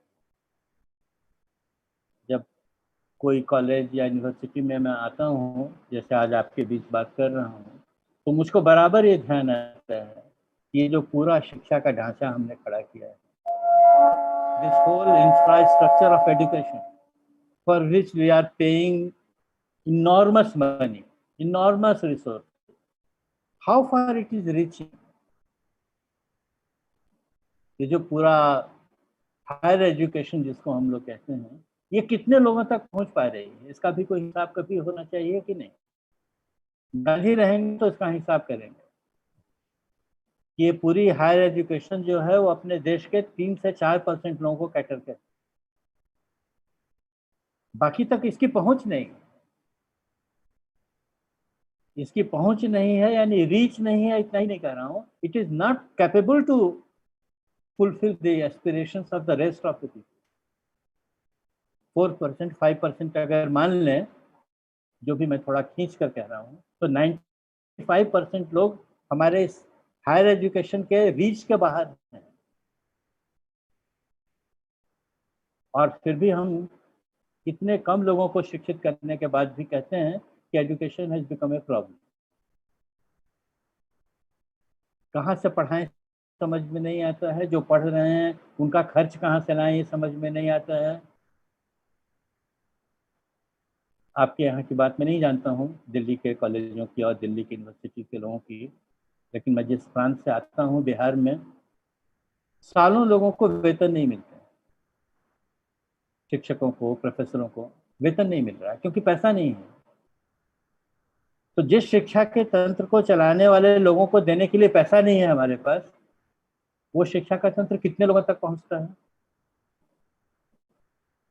तो गांधी ने कहा कि it is not education, it is bad education. जो सब लोगों को न मिल सके वो शिक्षा नहीं। तो उन्होंने शिक्षा के बारे में एक नई तरह की कल्पना हमारे सामने रखी, जिसको हम लोग बेसिक एजुकेशन या नई तालीम के नाम दिया। हम जानते नहीं है, नाम जानते हैं, यह है क्या चीज़ हमको मालूम नहीं, लेकिन अगर हम उसको समझने की कोशिश करें तो उन्होंने इस पैराडॉक्स को डील करने की कोशिश की थी कि शिक्षा सब लोगों तक कैसे पहुंचेगी। तो जब तक वो सस्ती नहीं होगी तब तक सब लोगों तक पहुंच नहीं सकती। तो उन्होंने एक टर्म इस्तेमाल किया, यूनिवर्सिटी विदाउट वॉल्स। एक ऐसी यूनिवर्सिटी की कल्पना करो जिसकी दीवारें नहीं होंगी, मतलब पूरा समाज ही ऐसा बनाओ कि वो यूनिवर्सिटी का काम करे। हमको पढ़ने और सीखने के लिए कहीं जाने की जरूरत नहीं पड़े, हम जहाँ हैं वहीं हमारी पढ़ाई हो, वहीं हम सीख सकें। तो ये बिल्कुल नया पैराडाइम है एजुकेशन के बारे में, जिसको हम लोग पकड़ नहीं सके, जिसको हम लोग कर नहीं सके। तो गांधी का जो ये नया स्वरूप है, मैं मानता हूँ कि हम सब लोगों की रिस्पॉन्सिबिलिटी है जो एजुकेशन के फील्ड में, रिसर्च के फील्ड में काम कर रहे हैं, उनकी प्राइमरी रिस्पॉन्सिबिलिटी है कि इस नए गांधी के इस नए आयाम को लोगों तक पहुंचाया जाए। और आप पहुंचा तभी सकते हैं जब आप खुद इसको अच्छी तरह समझते हैं। तो मैं बराबर कहता हूं कि किसी चीज़ को आपने अच्छी तरह समझा है कि नहीं, इसकी कसौटी क्या, कैसे जांचेंगे कि हमने ये चीज़ समझी कि नहीं? उसको जांचने का तरीका यह है कि आप इस चीज़ को दूसरे को समझा सकते हैं या नहीं। अगर आप दूसरे को समझा सकते हैं तो आपने समझ लिया। अगर आप नहीं समझा सकते हैं तो गांधी के बारे में कितना भी हम कुछ कहें, हम बड़ी चिंता करते हैं कि नई जनरेशन गांधी को नहीं जानती है, नई जनरेशन कहाँ जा रही है, वो तो बहुत ही गलत दिशा में जा रही है। मैं कहता हूँ नहीं, नई जनरेशन गलत दिशा में नहीं जा रही है, हम गलत दिशा में उसको ले जा रहे हैं। नई जनरेशन को तो हम ही ले जा रहे हैं, हमने बनाया है उसको, जैसा भी वो है। नई जनरेशन हमारे घर में बैठी हुई है, उसके साथ हमारा कितना डायलॉग होता है, उसके साथ हम कितनी बातें शेयर करते हैं। संगीता जी से भी पूछता हूँ और लोगों से भी पूछता हूँ, याद कीजिए अपने बेटी को गले कब लगाया था आखिरी बार? अपने बच्चों के साथ ठहाका लगाकर कब हंसे थे? कौन सी शाम थी जब उनके साथ चुटकुले शेयर किए थे? सब जगह सुनता हूँ इतने व्यस्त हैं कि समय ही नहीं। तो जिस बच्चे को आप समय नहीं दे रहे हैं वो बच्चा सही रास्ते पर जाएगा, ये न तो घर में संभव है और न कॉलेज में संभव। मैं कॉलेज से बहुत जल्दी ऊब गया जब मैं कॉलेज में पढ़ता था, क्योंकि इंटरैक्शन तो होता ही नहीं था किसी के साथ, सिर्फ लेक्चर्स होते थे। और लेक्चर्स कैसे होते थे ये मैं नहीं बोलता हूँ आपके साथ। तो सारी चीज़ों को एक नए तरीके से सोचने की जरूरत है। Gradually we are reaching a point of no return in almost every field of human activity. हमारी राजनीति का वही हाल है, हमारे समाज के विग्रह का वही हाल है। Every section of society is challenging other section of the society. हमारी अर्थनीति का यही हाल है जो बहुत ही बुरी हालत में है। हमारे पास किसी काम के लिए पैसा नहीं है, इतने रिसोर्सेज हैं लेकिन इसके बावजूद भी हमारे पास रिसोर्सेज नहीं हैं कि हम कुछ नया इनिशिएटिव ले सकें।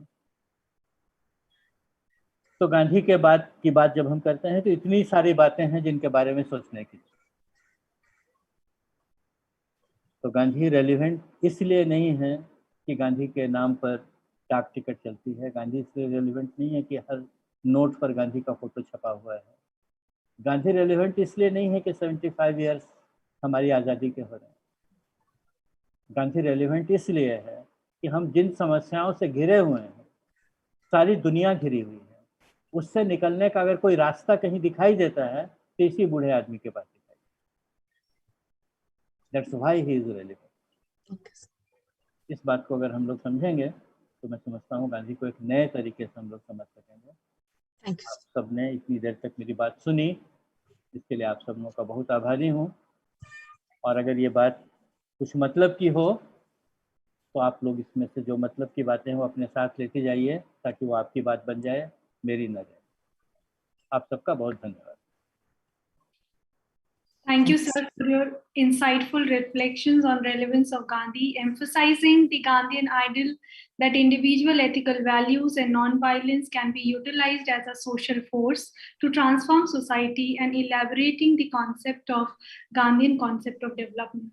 आपने इतने सरल भाषा में इतने बड़े और महत्वपूर्ण मूल्यों की महत्ता की बात की, सादर धन्यवाद है आपको sir.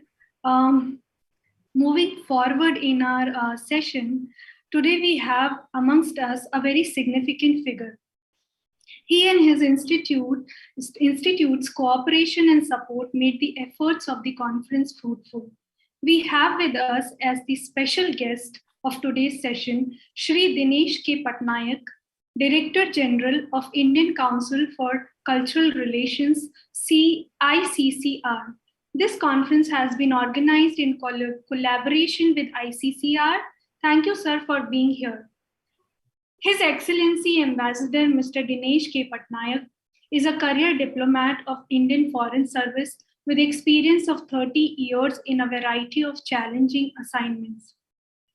He has served in Europe, West Africa, and UN divisions. Shri Patnaik served as the Deputy Chief of Mission at Indian Embassy in Vienna. He was India's ambassador to Cambodia and to the Kingdom of Morocco. He was Deputy High Commissioner of India to London. Prior to joining ICCR, he served as Additional Secretary in the Ministry of External Affairs. I request you all to have a look at the chat box for detailed bio note of our esteemed guest. Over to you, sir. Thank you, Priyabala. It's very nice to be here. You're welcome, sir. Thank you. Thank you very much. I just came back from a long trip, just landed 2 hours back. Yeah, so if I'm slightly disoriented, you have to forgive me. But I'm delighted that this conference has taken place over the last 2 days. And I'm also very happy that ICCR is working with the Gandhi Study Circle of Kalindi College in setting up of this conference. I've been seeing the things that have happened in the last 2 days. It's not just the last 2 days. Last 30 years of my life, I have seen so many seminars, so many conferences, so many meetings on Gandhi. I thought that we probably don't have more to talk about him. But every time I attend a conference, I realize there's a new facet that is always there. There's something new which we discover. Maybe as time is a circle, as we go around, we find that some things we thought was history or some things we thought belonged to the older generation keeps on repeating itself. Like they always say, those who forget history are doomed to repeat them. And this will always happen because many of the things we have forgotten. So I'm delighted that many of the issues were discussed in this. I had the pleasure of listening to Prashant Kumarji just now, and a brilliant speaker who gave a wonderful way in which Gandhi is relevant today. But also I've seen that over the past 2 days, you have discussed a whole lot of things. His principles of Sarvodaya, his principle Swaraj, his principle Satyagraha, his vision on conflict and peace, his environmentalist connection, everything. Gandhi, if you really take Gandhi, you can find him relevant in every context, whether it's technology, tradition, governance, you name it. We can find Gandhi present in everything because no wonder we call him the father of the nation. In a sense, he pervaded every sphere of what we do. And more than that, I was very delighted that you had a paper on the relevance of Gandhi or the representation of Gandhi in the Korean public education system. Because I'm just coming back from Korea. Just 3 days, I was there for some work. We had a whole lot of discussions we had in Korea. And one of the places I went to in Korea is a city called Gimhae. This city has a long link with India. I'll come to that later on. That is not important. But they have a Gandhi Park. Now, this Gandhi Park, I went because we had donated a statue of Gandhi for this park. Now, usually when we donate a statue of Gandhi, they just put up the statue and the park is itself. But what the city of Gimhae has done is around the park, they built an entire panels, beautiful panels within the floral park of how Gandhi from his childhood matured to a revolutionary leader and how he brought about the independence of India with his quotations peppered all over the place. It was really beautiful. I mean, I was amazed, and that showed how much people across the world, people even in corners you never think about Gandhi. And this is important because we have to a large extent forgotten about what Gandhi is, but the large parts of the world still remember what Gandhi is and they respect him. So what I have told my embassy there is to make a video of this park, how it was conceived, how it was made, so that I can show it to people because I was really impressed with the way they did it. But that's just aside as part of what I was talking. But you have discussed a whole lot of things. So I'm not going to waste people's time in going through whatever they have said, because like I told you, Gandhi has relevance in whatever we do today. I'll just focus on a few things which I think for myself is of most importance where Gandhi is concerned. First one is, of course, decentralized economic structure that he talked about. And that is very, very important to me because for me, I've always believed that the power should lie with the masses. Power should be with the people. A country like India with 1.3 billion people cannot be governed centrally. It's just not possible. It's a country which has to be governed from its villages, from its tehsils, from its districts. In fact, today, even if you look at it, administration of a country runs in its districts. We have 735 districts.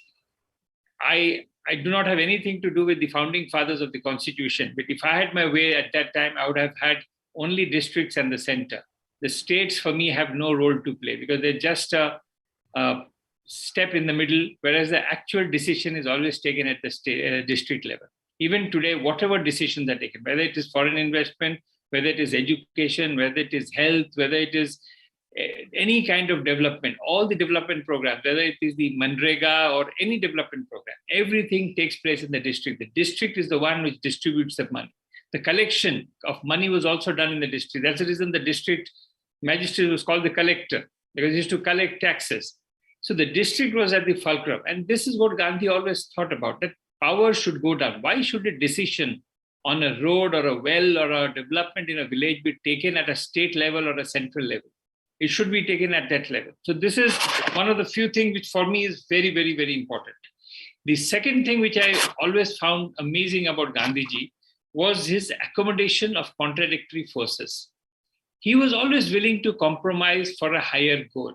He would keep his values intact, but he would be able to compromise with his adversary to be able to get a benefit out of it. And this is something very important, because in that comes the main part about it, that you do not vilify your opponent, that you do not make your opponent as an opponent. An opponent is also another stakeholder in the system of governance in the country. So you work with your opponent, you try and compromise with him. Your ideas may be different, your ideologies may be different, everything may be different, and he may actually be oppressing you, but you still work with him, because within the system is how you work. Disrupting the system does not help anybody. So today, when we see across the world, ideologies clashing with each other, countries divided on the basis of politics and ideology, on religion, on many, many issues. Many countries are divided right in the middle. There are for and against. There is no sense of compromise today. And this is the sense of compromise which he had, which I really, really feel. These are the three things. But the most important one for me was his use of nonviolence. Now, we say nonviolence very easily, as if it's something taken for granted. When he was preaching nonviolence, was a time when the world was violent. You had the 2 world wars at that time. First World War, Second World War. Wars used to people, the whole idea about people was that we solve issues through war. We solve issues through fighting with each other. And yet here is a man who brought in the whole idea that we can solve issues through nonviolence. And this man has not been followed in our own country today. Today, if you look at it, violence is everywhere. We have violence in public life, violence in private life. People are aggressive. On the roads, you look at it, the way people are. There is a violence in our system, which I'm very, very worried about. This violence needs to go. We need to understand non-violence. And non-violence is not, like Prashant Kumarji said, is not passive resistance. Non-violence is active. What non-violence basically does, and this is something very few politicians understand, that social change, because ultimately what are you trying to bring about? You're trying to bring about social change in the country, social and political change. Any change, social change, political change, can only become strong if it is based on a broad-based, non-violent civic movement. You cannot have a long-term effect of a movement if it is violent. If it is violent, the effects are short-term and it will be reversed. If it is only a non-violent civic movement which is broad-based, where everybody is taken as a stakeholder, where every person feels aggrieved enough to come and be there, it is only then social change can take place. Social change doesn't take place if it is used through violent purposes. So these are some of, I have many other issues I can think about, including education, which Prashant Kumarji was just referring to now. And I really feel very strong. In fact, I'm very happy today because of the pandemic. What he wanted, the university without walls, is happening because this online education is actually opening up doors to millions of people who can do education without walls. And this is something governments need to do, because even today there's a digital divide in our country where there are people without access to the internet, without access to digital. But if we can make that access, we can actually have the dream of Gandhiji of having a university without walls, where every education, every knowledge, every information is available to everybody.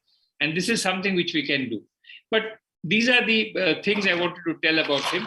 But one last thing before I leave, which is that we in India have a tendency to treat people as gods.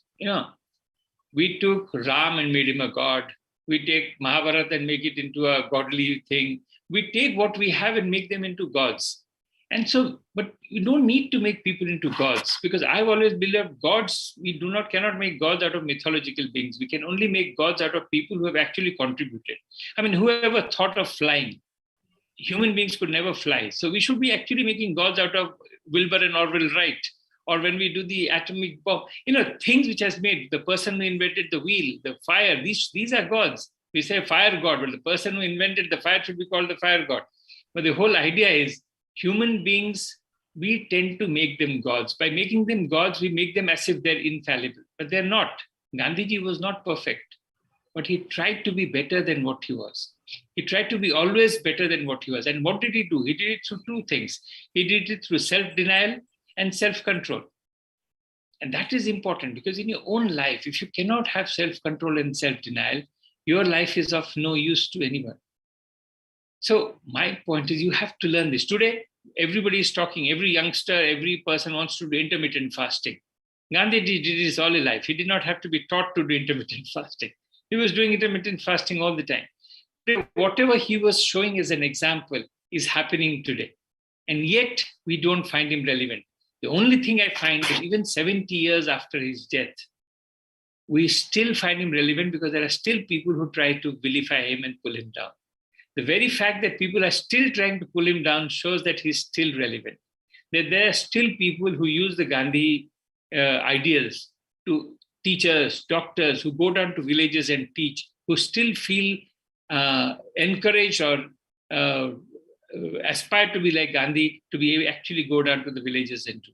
This is a man who should have got the Nobel Prize, but every Gandhian got the Nobel Prize. Whether you look at Martin Luther King, Archbishop Bismarck Tutu, or the Dalai Lama, or Aung San Suu Kyi, or even Nelson Mandela, all of them followed Gandhi. All of them got the Nobel Prize, but Gandhi never got a Nobel Prize. A man who should have got it, but then prizes don't describe him. He goes beyond that. And I think we will all do him a good favor if we can follow, not entirely, but in large possibility, in his footsteps. So I'm very delighted that Sangita, when she called me up for doing this conference, I was very happy, because we have done a lot of conferences and I don't mind doing many. Like I told you, every time I do a conference or a seminar on Gandhiji, I learn something more and I realize how much I'm missing in my own life. And so I'm delighted. Thank you, Sangita. It was wonderful. And I thank the entire team of the Gandhi Study Circle of Kalindi College for having set up this conference. ICCR will continue to partner with you and we will do it together. Thank you very much and namaskar. My thanks is reserved in vote of thanks. Now Priya Bala will thank you. Thank you so much, sir, for such eloquent and impactful reflection of Gandhi's ideas, especially focusing on the significance of decentralization as key to development and governance for a large country like India, on accommodation of contradictory forces by working with your opponents, and on Gandhi's ideal of non-violence. Thank you so much, sir. So moving ahead now, Gandhiji has said, the best way to find yourself is to lose yourself in the service of others. The next presentation, a documentary tribute to Gandhiji by students of Kalindi, is a true reflection of Gandhiji's teaching on selfless service to the community. I invite Rama, a third-year student from BA Honors English, to tell us more about the community outreach work and the documentary. Rama, over to you. The pandemic that hit the world 2 years ago changed our lives as we knew it. Owing to the death and uncertainty that surrounded us, a need to counter the growing chaos and help in whichever way we could was strongly felt. Thus, the students of Kalindi College, in association with Salam Bala Trust, took steps to sensitize students about the pandemic, along with the Help Mission in collaboration with NGO Kranti, to provide reliable helpline information through internet to those in need. The following is a video narration detailing the efforts made by the students of Kalindi College to counter the growing pandemic.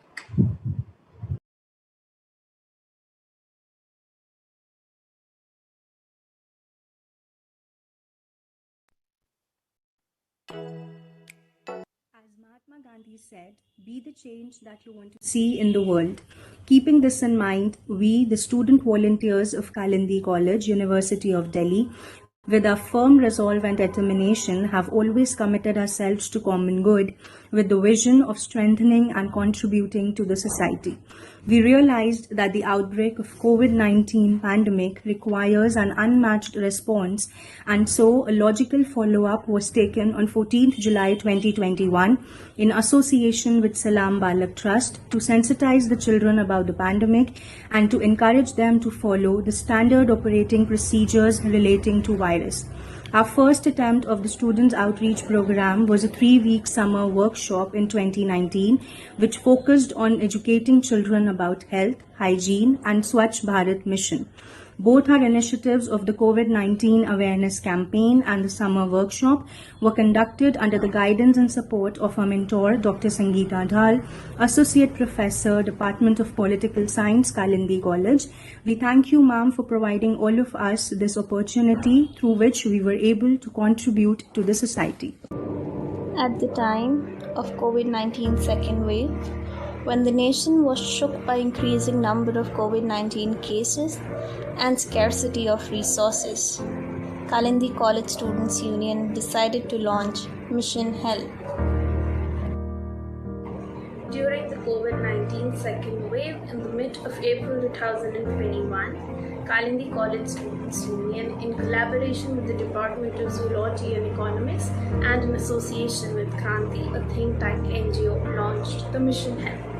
Mission Help was Kalindi College's COVID relief program that aimed at helping people with verified resources at the time when the internet was flooded with unverified leads that was rather causing a lot of trouble to the people who were seeking help. When it is about someone's life, every second matters. Hence, a lot of students from Kalindi College were together working to verify leads and help people out with the actual real-time availability of resources.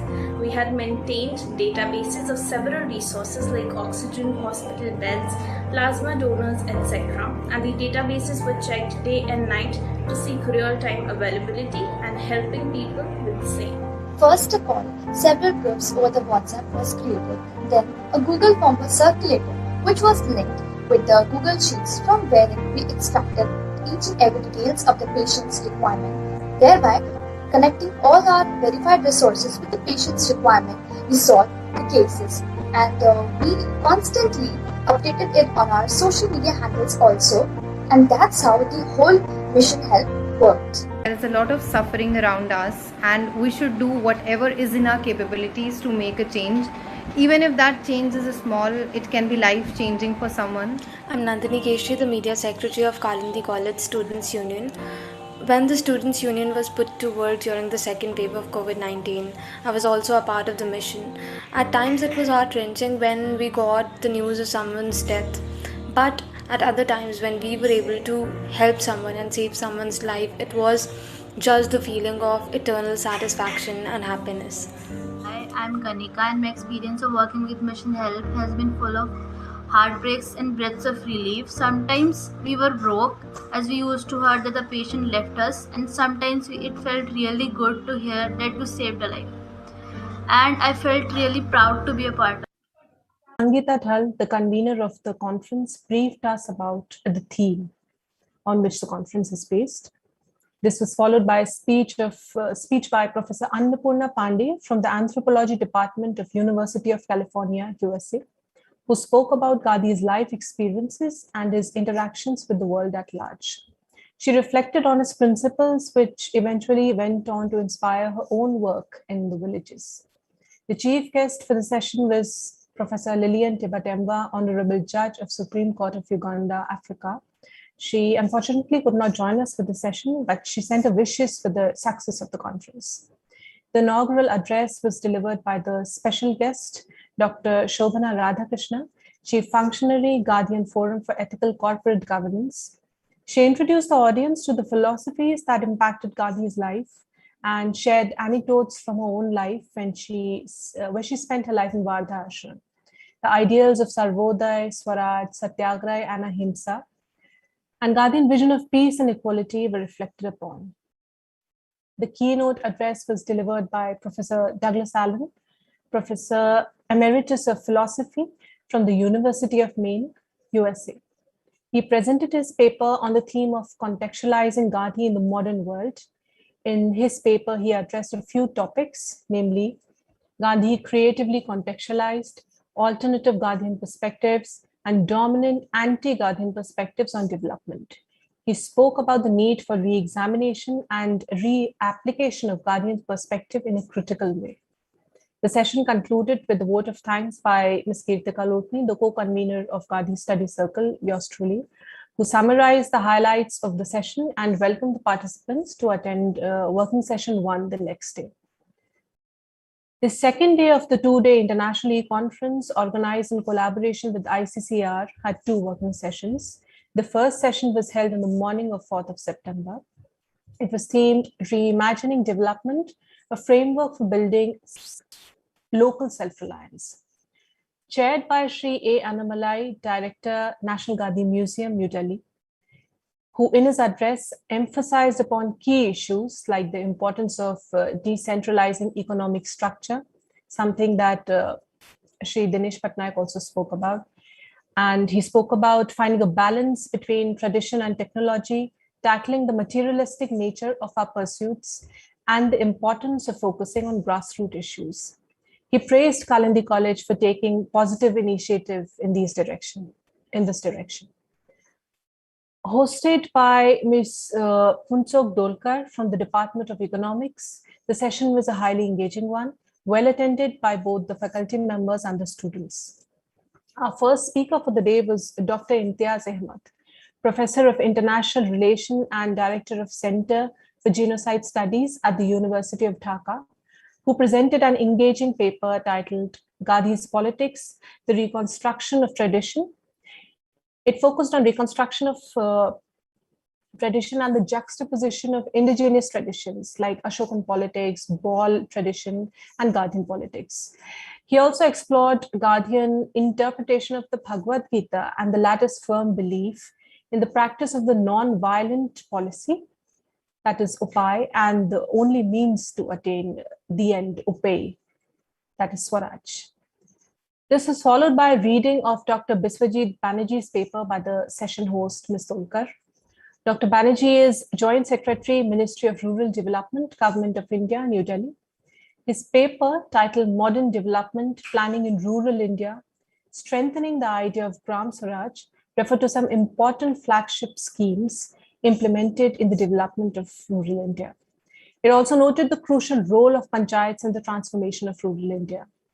Our next speaker was Shri Charudat Panigrahi, President FIDR Bhubaneswar, Odisha, who spoke about revisiting technology for sustainable development, a Gandhian perspective. In his thought-provoking presentation, he analyzed Gandhi's skeptical, cautious, yet hopeful involvement with technology. He explained how Gandhi laid the grounds to understand the psychological dynamics between people and technology, and through it, he envisioned sustainable development. The discussant of the session, Dr. Pradeep Peris, Associate Professor, Department of Political Science, University of Colombo, Sri Lanka, commented on the larger themes of the session and engaged everyone in a thought-provoking discussion while highlighting the need for unification to achieve self-reliance and sustainable development. The session concluded with a vote of thanks by Dr. Priyabala Singh from the Department of Political Science. It left all participants with some very essential, diverse, and enriching ideas. The second working session of the day was held on the 4th of September from 11:30 onwards. Its theme was Art of Living the Gandhi Way. The session was well attended. It commenced with a warm welcome extended to all by the host, Ms. Keertika Lotni from Department of English, Kalindi College, again yours truly. The session was chaired by Professor Huang Yinghong from the School of International Relations, San Yat-sen, China. He addressed the discussion of art of living by first reflecting on his own experiences, by talking about the fact that Gandhi Satyagraha is not just applicable in public life, but also in private life, that ahimsa must be there in mind and in language. He addressed the influence Mahatma and his non-cooperation movement had in China and how many of his ideas were used to safeguard the country's independence. Then the first speaker of the second working session was Professor Dong Junjo from Seoul National University, South Korea, who presented a paper titled The Representation of Gandhi in Korean Public Education, which, as the title suggests, showed the changing representation of Gandhi in Korean public education and how Gandhi's activities around independence influenced Korean national identity. He then welcomed Ms. Kumkum Jaiswal, doctoral candidate at the Yonsei University's Department of Political Science and International Relations, to address the session, who spoke about the value of Gandhian symbolism in South Korean politics and public imagination. This was followed by a talk by Professor Akira Hayashi, Faculty of Humanities from Hirosaki University, Japan, who presented his paper titled Contextualizing Gandhi's Hind Swaraj in Contemporary Japanese Art of Living, Some Reflections. He expressed multiple instances of history where the Japanese adapted the Gandhian ideals to tackle emergent issues in rapidly changing modern civilization. Our final speaker of the day was Dr. Kalsum Wangmo from Central University of Jharkhand, Ranchi, who presented her paper titled Understanding Culture and Identity of the Himalayas in perspective to relevance of Gandhian principles, which introduced the idea of art of living and its ripple effects throughout the planet. She spoke of Gandhian principles, which are a major part of Himalayan culture. She writes, and I quote, "As they do not lose their values, but become more relevant as the world grows complicated." The session concluded with a warm vote of thanks by Ms. Tolkar from the Department of Economics, Kalindi College. Thank you so much. Thank you so much, Ms. Keertika, for such detailed and comprehensive report. So moving forward now, I would like to introduce our next guest. And it is a matter of pride and honor to have amidst us a person of his stature who is a true reflection of Gandhiji's ideas and philosophy in real life. He has imbibed and brought to action and practice the ideas of Gandhi. He is a living legend and inspiration for all of us. Shri Chandi Prasad Bhatt is our next guest, has emerged as a successful public leader after the Gandhian era for practically implementing the thoughts of Mahatma Gandhi to operate power of governance with people's power and mainstreaming the untouchables, women in the society with social equality and importance of labor. Influenced by Sarvodaya, he worked for the importance of labor, social harmony, anti-liquor campaigns, and strengthening of women and untouchables. Shri Bhatt, along with Shri Sundar Lal Bhaguna, has played a critical role in the Chipko movement in 1973 that created a precedent for the starting of non-violent protests in India and forced the government to impose a blanket ban in tree felling, and is continued till today in the Himalayan range of Uttarakhand state. Shri Bhatt has I request all of you to please kind of mute yourselves. Shri Bhatt has published several books that deal with the ecosystem of Central Himalayas and his Chipko movement experience. Shri Bhatt is a member of several national and international committees for sustainable agriculture and rural technology. In recognition of his work, he has been honored with several national and international awards. The prominent honors and awards which he has received are Padma Bhushan in the year 2005 by President of India in recognition of unique and individual quality. United Nations Environmental Programme, UNEP Global 500 Award in 1987 in recognition of outstanding practical achievements in the protection and improvement of the environment. Padma Shri Award in the year 1986 by the President of India in recognition of unique individual quality. He is a recipient of Raman Magsaysay Award in 1982 for inspiring and guiding Chipko Andolan, a unique movement to safeguard and wise use of the forest. He is widely published and has several publications on nature. Some of his selected books are Prakriti के अंकुर, अधूरा ज्ञान और काल्पनिक विश्वास पर हिमालय से छेड़खानी घातक, Future of Large Projects in the Himalayas, Ecosystem of Central Himalaya, and Chipko Experience. I request you all to have a look at the chat box for detailed bio note of our esteemed guests. So please welcome Shri Chandi Prasad Bhatt, a noted Gandhian scholar and activist, for today's valedictory remarks.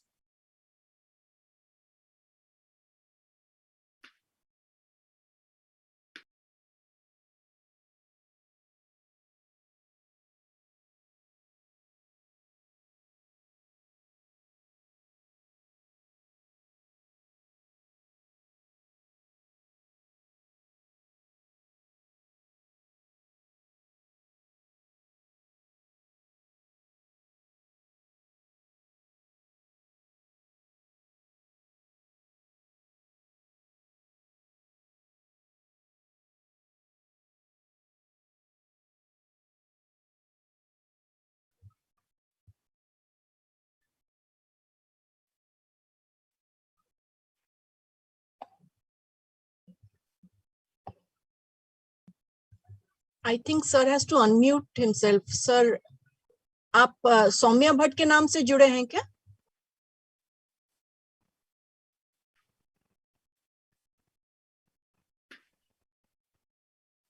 Sir, क्या आप हम लोगों को सुन पा रहे हैं? जी सुन पा रहा हूँ। सर, आपका वीडियो नहीं दिख रहा है, सौम्या भट्ट के नाम से। वही सर, वीडियो नहीं दिख रहा आपका। अभी भी नहीं दिख रहा? अच्छा, नहीं सर, अभी भी नहीं दिख रहा है। आप वहाँ पे वीडियो का मार्क होगा, उसको हाँ सर, अभी दिखा सर। अभी स्पॉटलाइट पे कर दीजिए। स्पॉटलाइट पे कर दीजिए। हाँ सर, थैंक यू सर। आदरणीय कुमार प्रशांत जी, ICCR के महानिदेशक माननीय दिनेश पटनायक जी,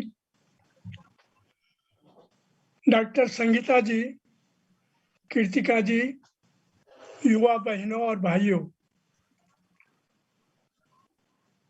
कालिंदी महाविद्यालय के गांधी स्टडी सेंटर द्वारा गांधीवादी विकास की अवधारणा का समाज, संस्कृति एवं राजनीति पर होने वाले परिवर्तन जैसे ज्वलंत एवं समसामयिक गोष्ठी में मुझे भी आमंत्रित किया है। यहाँ पर कई विद्वज्जनों के विचार सुनने का मुख्य रूप से आज कुमार प्रशांत जी का गांधी जी के संघर्ष एवं विचार के को विस्तार पूर्वक जानकारी मिली और मेरी समझ का भी उनके विचारों को सुनकर के विस्तार हुआ। इस सब के लिए मैं गांधी स्टडी सेंटर का और मुख्य रूप से संगीता जी का हृदय से आभारी हूँ और कृतज्ञता ज्ञापित करता हूँ। इन 2 दिवसीय में संगोष्ठी में गांधी विचार, संस्कृति, समाज एवं राजनीति पर पड़ने वाले प्रभाव पर शोध के साथ चिंतन मंथन हुआ और अभी जैसे कीर्तिका जी ने विस्तार से बताया कि 2 दिन तक जो चर्चा हुई, ये सुन करके बहुत अच्छा लगा कि विद्वज्जनों के बीच में और दिल्ली विश्वविद्यालय के इस ख्याति प्राप्त महाविद्यालय में गांधी पर इस प्रकार से चर्चा हो रही है। ये जान करके बहुत प्रसन्नता हुई। आपने ये समापन सत्र में मुझसे भी बातचीत करने का मुझे मौका दिया और इसमें मेरे परिचय में आपने लिखा है कि गांधीयन स्कॉलर। मैं विनम्रता पूर्वक स्पष्ट कर देना चाहता हूँ कि मैं विषय विशेषज्ञ नहीं हूँ, न अकादमिशियन हूँ। मैं तो ग्रामीण परिवेश में ग्रामीणों से बतियाने वाला, उनके अनुभवों से सीखने वाला तथा गांधी के बताए रास्ते पर सामाजिक हित चिंतन के लिए कार्य करने का प्रयास कर रहा हूँ। पिछले 6-7 दशकों में गांधी के बारे में जो कुछ विद्वज्जनों से जो सुना पढ़ा तथा उनके विचारों के आधार पर कार्य करने का आत्मसात करने का प्रयास किया, जिसमें कि शराबबंदी आंदोलन, जल जंगल जमीन से संबंधित आंदोलन और मुख्य रूप से जिसमें चिपको आंदोलन भी एक है। अभी बहन जी ने कहा कि सुंदरलाल बहुगुणा शराबबंदी आंदोलन तक तो साथ रहे, लेकिन चिपको आंदोलन में जो सामान्य गांव की बहनों ने और युवाओं ने सीधे और सरल और स्पष्ट शब्दों में कहा कि पेड़ क्यों नहीं कटना चाहिए। चिपको आंदोलन पर्यावरणीय चेतना का एक ऐसा आंदोलन है जिसने वन विशेषज्ञों और वन व्यवस्थापकों की गलत नीतियों का विरोध किया था। प्रारंभ में तनावपूर्ण स्थिति रही, लेकिन प्रबल जनमत के आगे, और वो जनमत भी अहिंसक जनमत के आगे, सरकार को अपनी नीतियों की समीक्षा करनी पड़ी। क्योंकि आजकल या पहले से आप देख रहे होंगे 3-4 दशकों से कि बड़े बड़े आंदोलन होते हैं जिसमें हजारों क्या लाखों लोग सम्मिलित होते हैं, पर वो न मंजिल तक पहुंचते हैं, न उसका एक तरफ से कोई उस प्रकार का प्रभाव बहुत कम देखने को मिलता है। लेकिन चिपको आंदोलन में ऐसा वो अहिंसा की ऐसी शक्ति थी जिसमें महिलाओं ने और युवाओं ने, मैं आपको बताना चाहता हूँ कि आपके विश्वविद्यालय के भी कई, जैसे रामदास कॉलेज से हिंदू कॉलेज के कुछ लड़के लड़कियां उस जमाने में, जब ये 4-5 दशक पहले ये आंदोलन शुरू हुआ था, तो कुछ युवा उस समय जब उन्होंने सुना तो उस क्षेत्र में आए। और इस आंदोलन की शक्ति ये रही कि सामान्य गांव के लोगों ने सीधे और सरल और स्पष्ट शब्दों में कहा कि पेड़ क्यों नहीं कटना चाहिए, और इसके लिए सबसे पहले कहा कि हम पेड़ों पर अंगूठा मार देंगे। अंगूठा माने अंग भर देंगे, वही शब्द जो है फिर चिपको के नाम से माने हम पेड़ों पर चिपक जाएंगे। तो ये शब्द कहीं उधार का शब्द नहीं। जैसे आजकल आंदोलन होते हैं या लोग अनशन करते हैं, तो उसमें इंसाइक्लोपीडिया या डिक्शनरी या व्याकरण से ऐसे शब्द ढूंढते हैं जो खूब लोकप्रिय हो।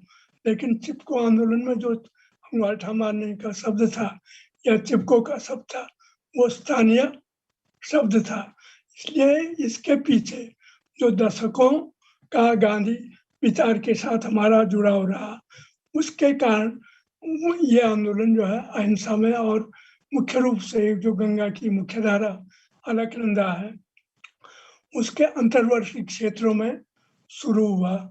और 1 साल तक तो किसी को पता ही नहीं था कि क्या हो रहा। मैं आपको जैसे मंडल, फाटा, रामपुर, केदारनाथ की तरफ से ये आंदोलन शुरू हुआ, और अंत में 1 साल बाद रहनी ऋषिगंगा, जहाँ अभी पिछले दिनों एक डिजास्टर हुआ था, पूरा हिमनद टूटने से और लैंडस्लाइड से बहुत नुकसान हुआ, 200 से के लगभग लोग मारे गए थे। तो उस इलाके में सामान्य गांव के लोगों ने चुनौती दी कि हम पेड़ों को नहीं काटने देंगे, तुम्हारी कुल्हाड़ी पर ताकत है। और उसमें मुख्य रूप से बहने थे, और सरकार को बार बार सोचना पड़ा।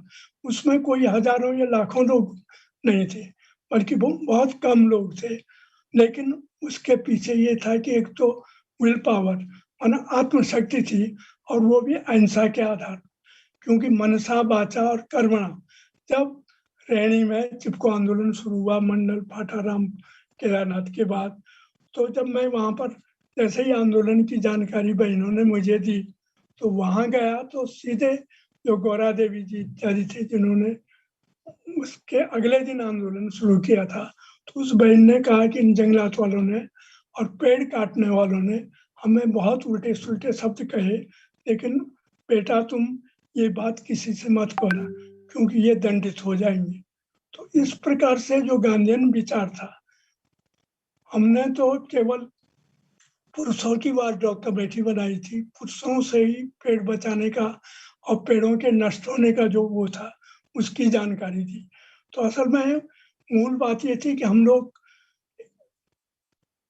पूरे दशक भर तक गांधी विचार के लिए सौर पिथौरागढ़ उत्तराखंड के गांव-गांव में घूमे थे और हमने देखा था कि जल का, जमीन का, जंगल का और जल का आपस में जो अंतर संबंध है वो समझने का प्रयास किया और वही गांव वालों को बताया और उसके समाधान के लिए सीधे सीधे ये कहा कि इसका समाधान गांधीयन तरीके से, माने अहिंसा के ही तरीके से हो सकते हैं और अहिंसा का जो आत्मविश्वास के रूप में यदि आप कार्य करेंगे तो चाहे उसमें एक ही व्यक्ति भी होगा तो उसकी जीत होगी। तो हुआ बिल्कुल यही। आखिर में जो उत्तर प्रदेश सरकार को तो अपनी नीति में बदलाव करना ही पड़ा और उसमें जो लोग पहले विरोध में थे, चाहे वन विभाग वाले थे, कई सर्वोदय के लोग जो आज आगे आगे जिनका नाम दिखता है, वो जो पहले विरोध कर रहे थे इस आंदोलन का, बाद में इस अहिंसक तरीके से जो आंदोलन चला तो उनको भी झक मार करके उसके पीछे पीछे चलना पड़ा। तो चिपको आंदोलन ने जमीन के आदमी की बात की, उनकी समस्याओं को उनके समझ के मुताबिक रखा तो उसका विस्तार हुआ।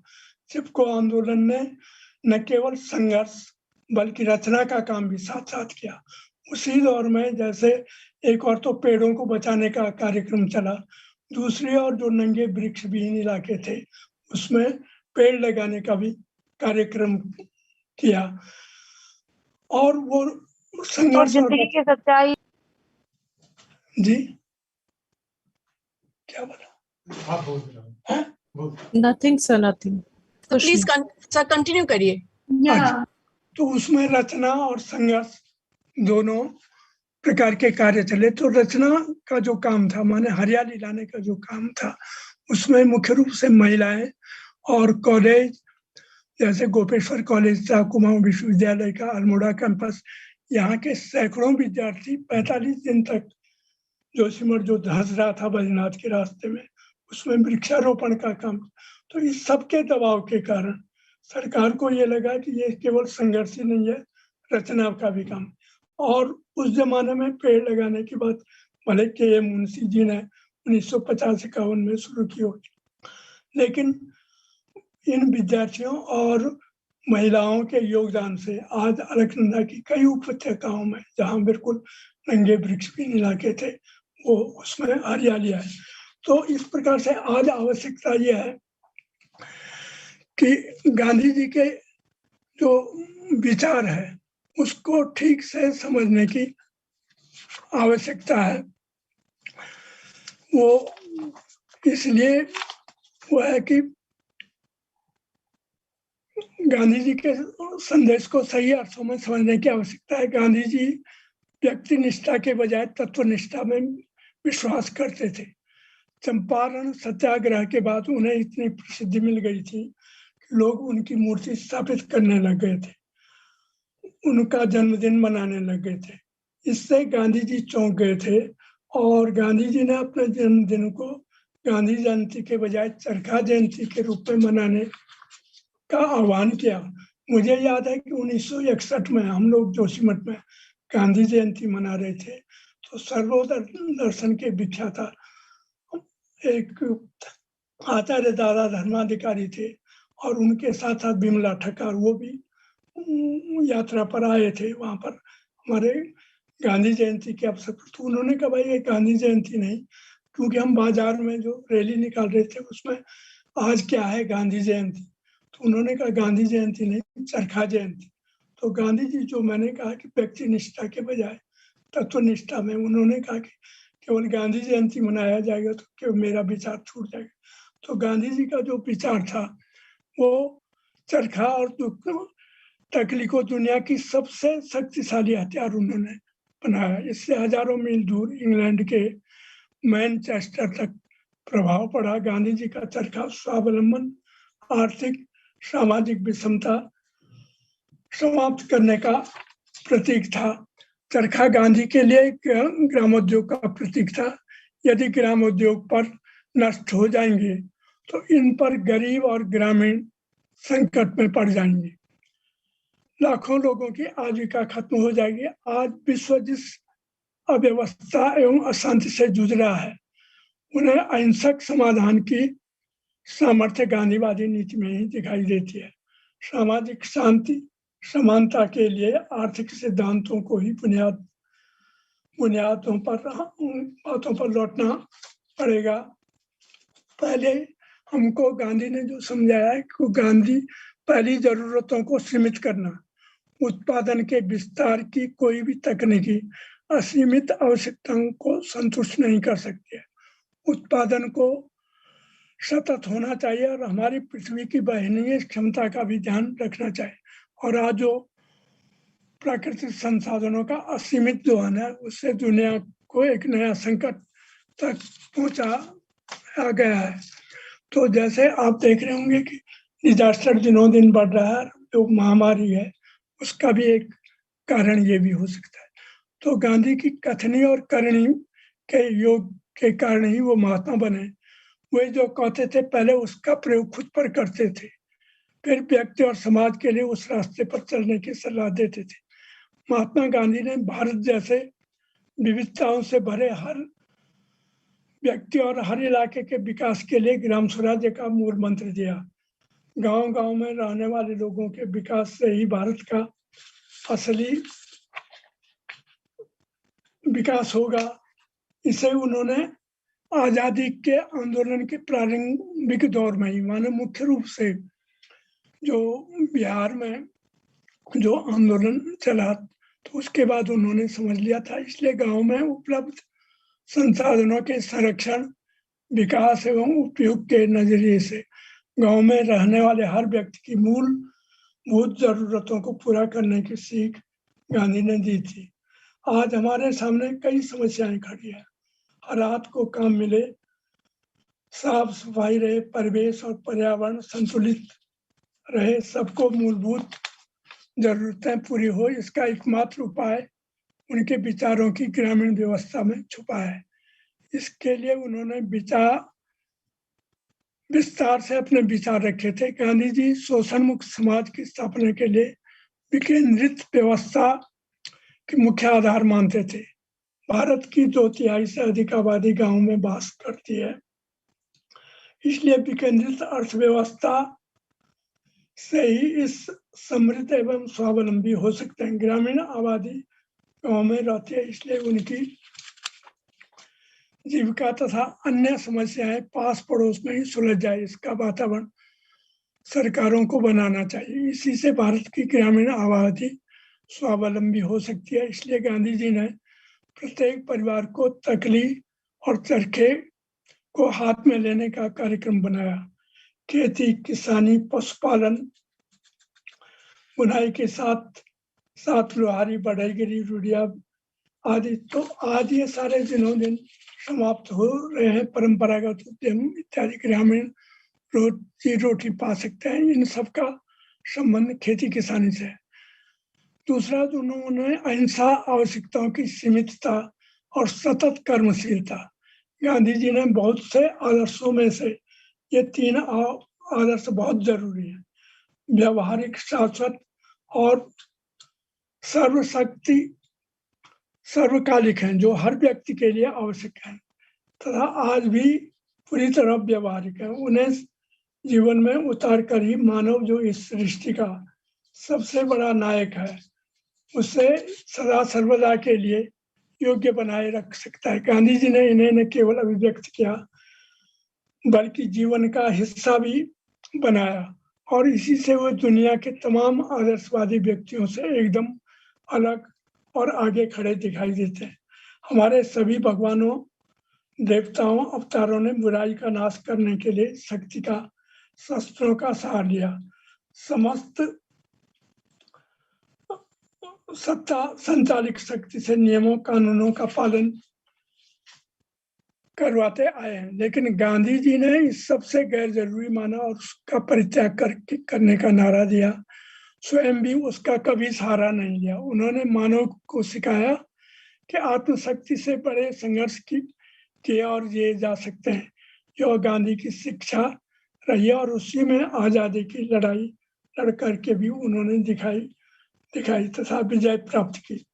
हमारा स्वतंत्रता संग्राम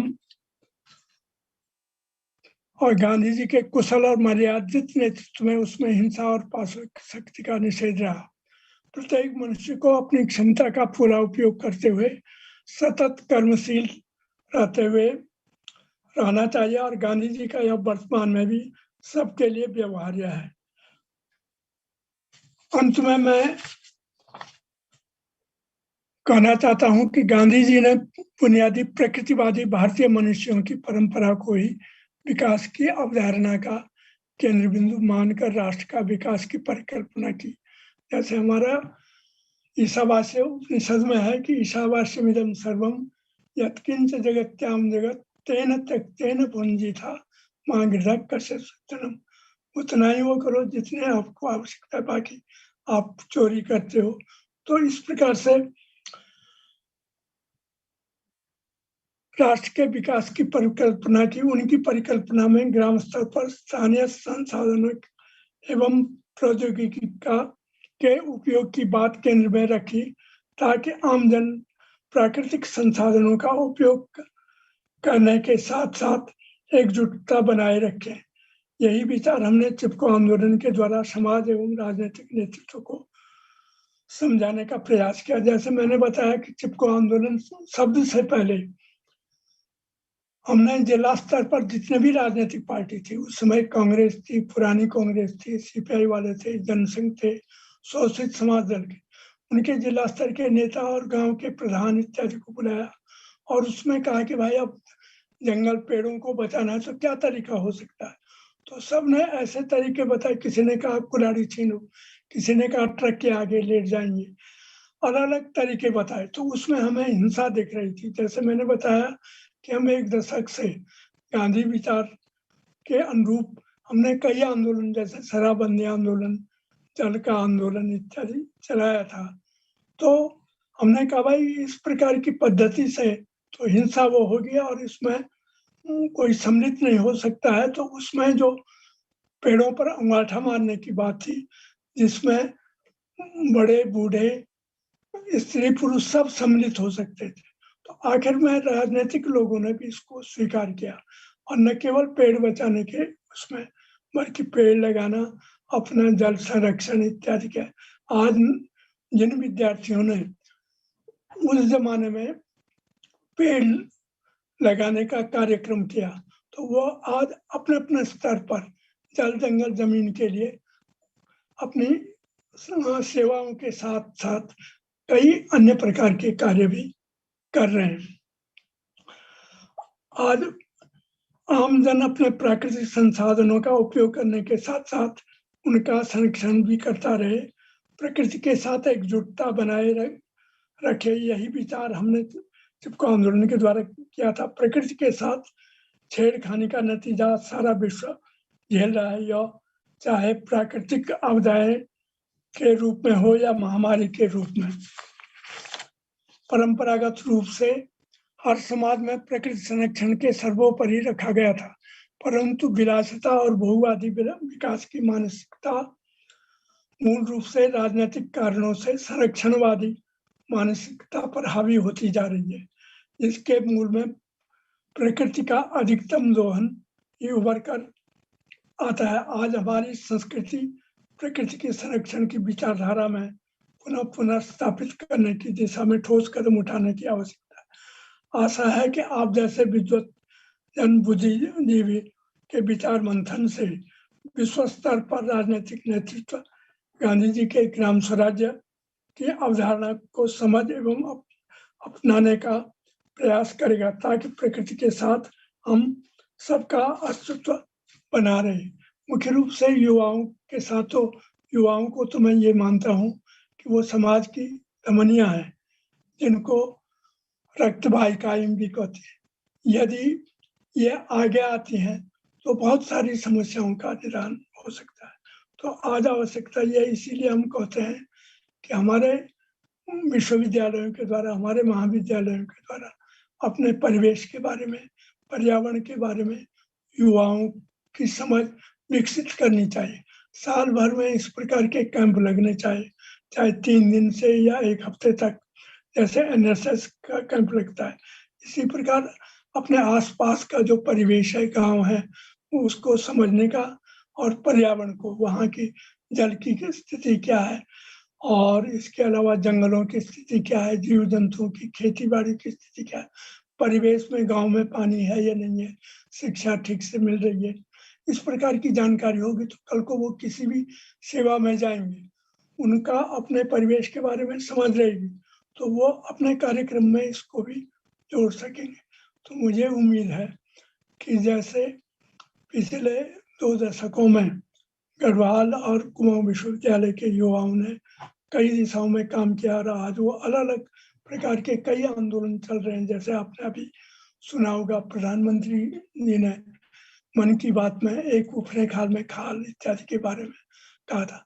तो ये लड़का जो है सच्चिदानंद भारती, जिसने ये कार्यक्रम किया 1975 से लेकर के 1979 तक, ये चिपको आंदोलन के साथ जुड़ा रहा। और फिर जब वो यहाँ से गए, शिक्षक बने, और शिक्षा के साथ साथ उन्होंने पानी के खाल आदि का कार्यक्रम किया, और आज उत्कृष्ट काम कर रहा है, माने रिटायर होने के बाद भी कार्य। तो इस प्रकार से कई लड़के, कोई मैती आंदोलन, कोई अलग अलग वो कर रहे हैं।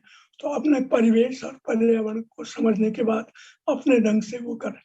मुझे उम्मीद है कि गांधी स्टडी सेंटर से जो जुड़े हुए हैं, शुरुआत में अभी पिछले दिनों हमने हरियाणा में क्या सोनीपत में एक SRM विश्वविद्यालय है, वहाँ पर जो डीन थे लॉ के, क्योंकि वो गोपेश्वर महाविद्यालय से पहले जुड़े रहे काफी, तो उन्होंने हमसे कहा कि भाई हम अपने विद्यार्थी, तो यमुना के किनारे उन्होंने वो लगाया, वहाँ के जो 4-5 गांव थे उनके परिवेश के बारे में जानकारी की, और यमुना नदी जो आसपास उत्तर प्रदेश और हरियाणा में जो कहर आती है, उसकी भी उन लड़कों की समझ बनी।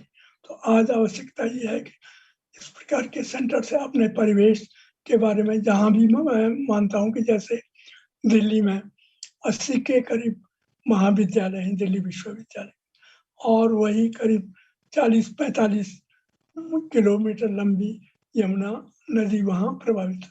तो क्या हम आधा किलोमीटर प्रति महाविद्यालय यदि बांध सकता है, उसके परिवेश के बारे में, पर्यावरण क्या स्थिति है, कैसे ये शुद्धता, तो इस प्रकार के कार्यक्रम यदि वो करेंगे तो मैं समझता हूँ कि गांधी के लिए, गांधी के विचारों के और नजदीक हम पहुंच सकते हैं।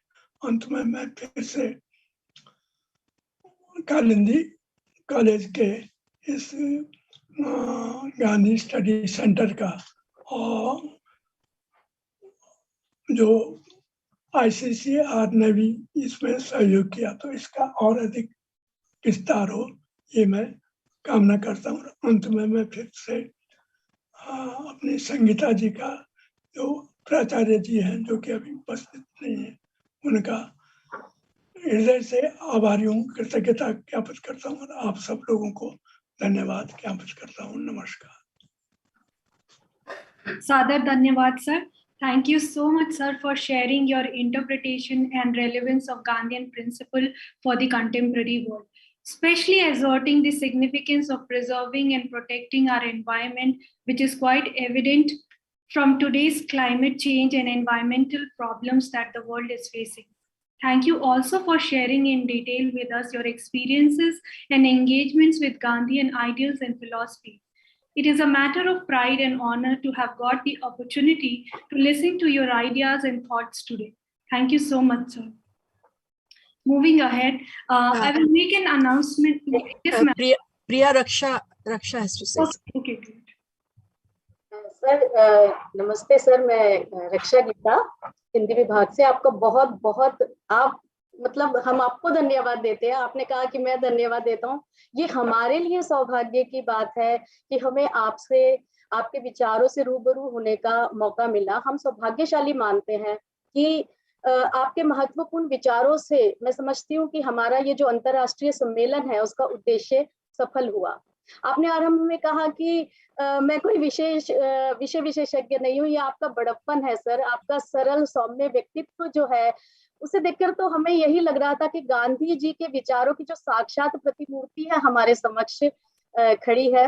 और जिस तरह से आप चिपको आंदोलन और आलिंगन इन सब के विषय में जब आप बता रहे थे तो सर एक चलचित्र की तरह हमारे दिमाग में वो एक छवि सामने आ रही थी। तो और लग रहा था कि हम वाकई में हम एक महान विभूति के साथ में है। सर बहुत बहुत धन्यवाद। जैसे आपने चिपको के लिए जो आलिंगन शब्द कहा, मुझे बहुत अच्छा लगा कि आलिंगन हम किसको करते हैं, जिससे हम बहुत प्यार करते हैं, जिसका संरक्षण करना चाहते हैं। तो हमें आज के समय में सबसे ज्यादा प्रकृति जो सबसे ज्यादा जिसका दोहन हो रहा है उसको आलिंगन करने की आवश्यकता है। और आपने जिस तरह से युवा वर्ग को धमनियां या रक्त वाहिकाएं कहा, तो युवा पीढ़ी पर आपका ये जो विश्वास है ये सच में अनुकरणीय है, क्योंकि इस आयु में जिस प्रकार से आप सक्रिय हैं, तो मैं समझती हूँ हम सभी युवाओं को आपसे प्रेरणा लेनी ही होगी। और हम मैं अपने साथ हमारे पूरे कालिंदी परिवार की ओर से संकल्प करती हूँ कि पर्यावरण की रक्षा के लिए, गांधी विचारों के संरक्षण के लिए जितना हमसे होगा योगदान हम जरूर करेंगे। सर आपका बहुत बहुत धन्यवाद, आभार। Thank you, Dr. Raksha. Now I have just a small announcement to make. The comments and feedback are welcome. Please, you're most welcome to write your feedback and comments about the conference in the chat box. However, at the same time, I would like to invite one of our esteemed guests, Professor Hayashi Akira, Faculty of Humanities, Japan, to please come forward and give his feedback and comments about the conference. Over to you, Professor Hayashi. Yes.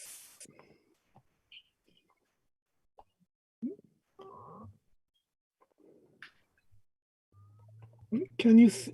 No, we can't see. Yeah, now we can. Yeah. Yes. So first, I will introduce myself. My name is Akira Hayashi, and I'm an associate professor, Faculty of Humanities and Social Sciences, Graduate School of Humanities and Social Sciences, Hirosaki University, Japan. My research interests center on Gandhi, Vadodara movement, and Gandhi's relationship with Japan. I got PhD from the University of Tokyo in 1994. So I was a Delhi University student between 1987 and 88. I was a cultural exchange program student between Tokyo University and Delhi University. So today's conference is from Delhi University. So I talked about it. When I was a Delhi University student, I was staying in ISH, International Student Hostel or House. I forgot the name, but it was called ISH, and I visited many Gandhian places in all over India. Okay, I will tell about my thesis. So I wrote about Mahatma Gandhi, the Japanese connection in Gandhi Mark in 2016, so volume 37. And I want to talk a little about this thesis. So because this is very important between India and Japan.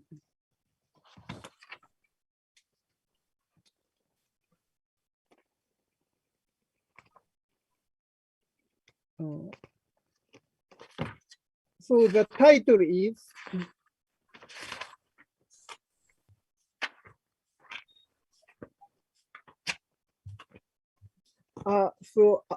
Mahatma Gandhi, the Japanese connection.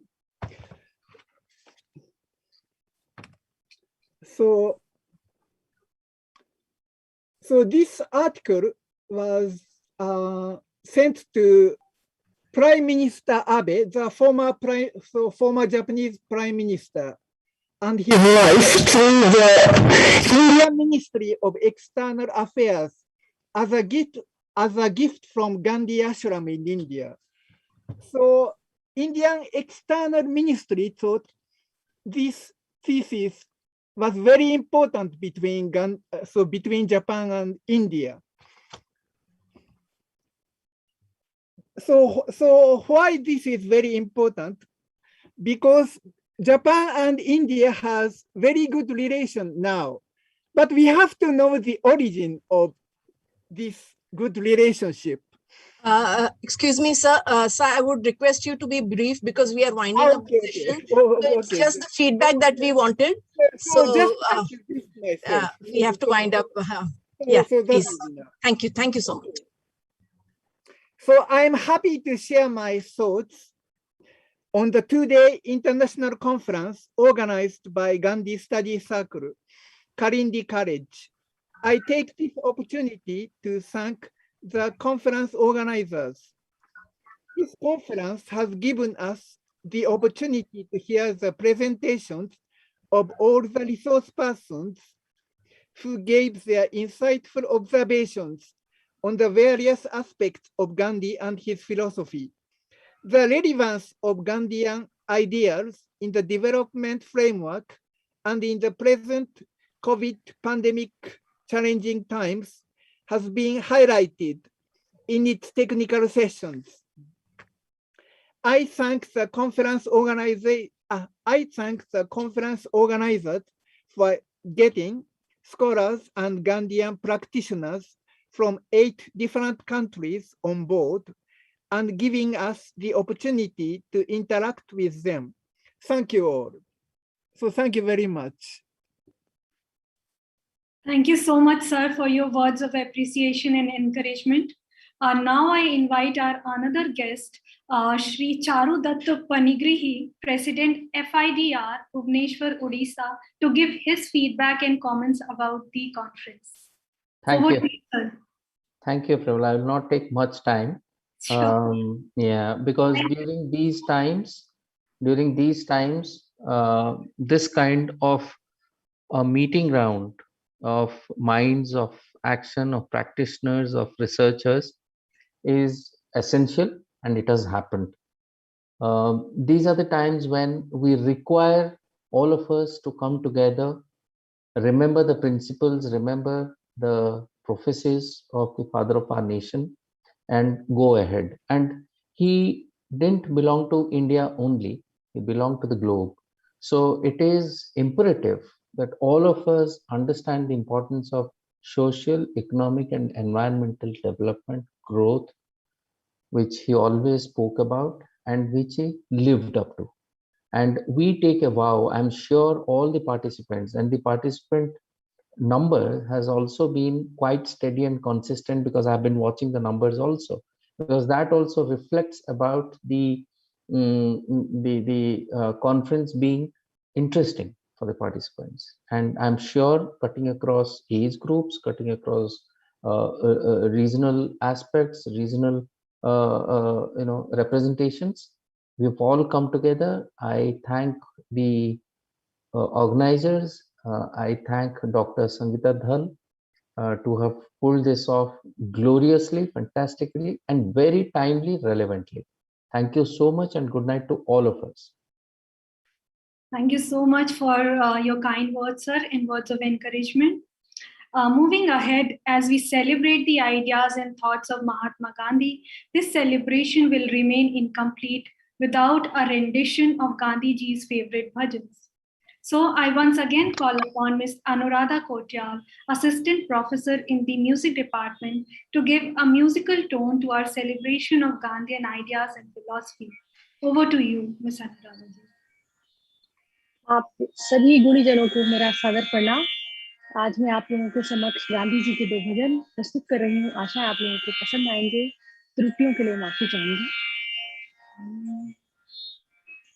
वैष्णव जन तो तेने कहिए जे पीर पराई जाने रे। वैष्णव जन तो तेने कहिए जे पीड़ पराई जाने रे, पर दुखे उपकार करे तोए मन अभिमान नाड़ी रे। वैष्णव जन तो तेने कहिए जे, पीड़ पराई जाने रे। सकल लोक मां सहुने वंदे, निंदा न करे तेनी रे। वाच काच मन निश्चल राखे, धन धन जननी तेनी रे।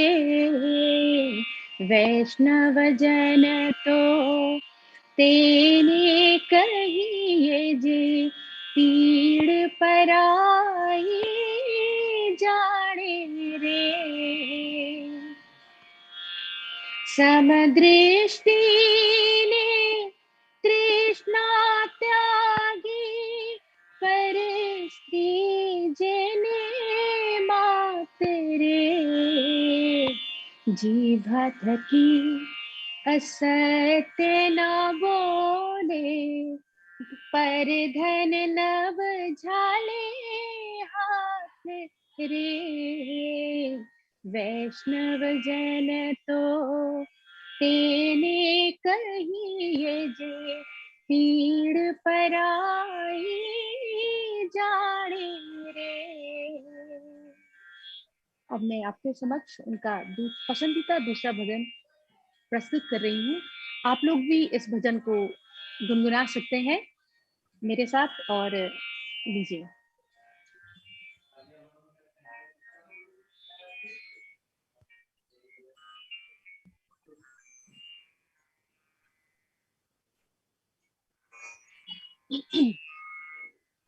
रघुपति राघव राजा राम, पतित पावन Sitaram.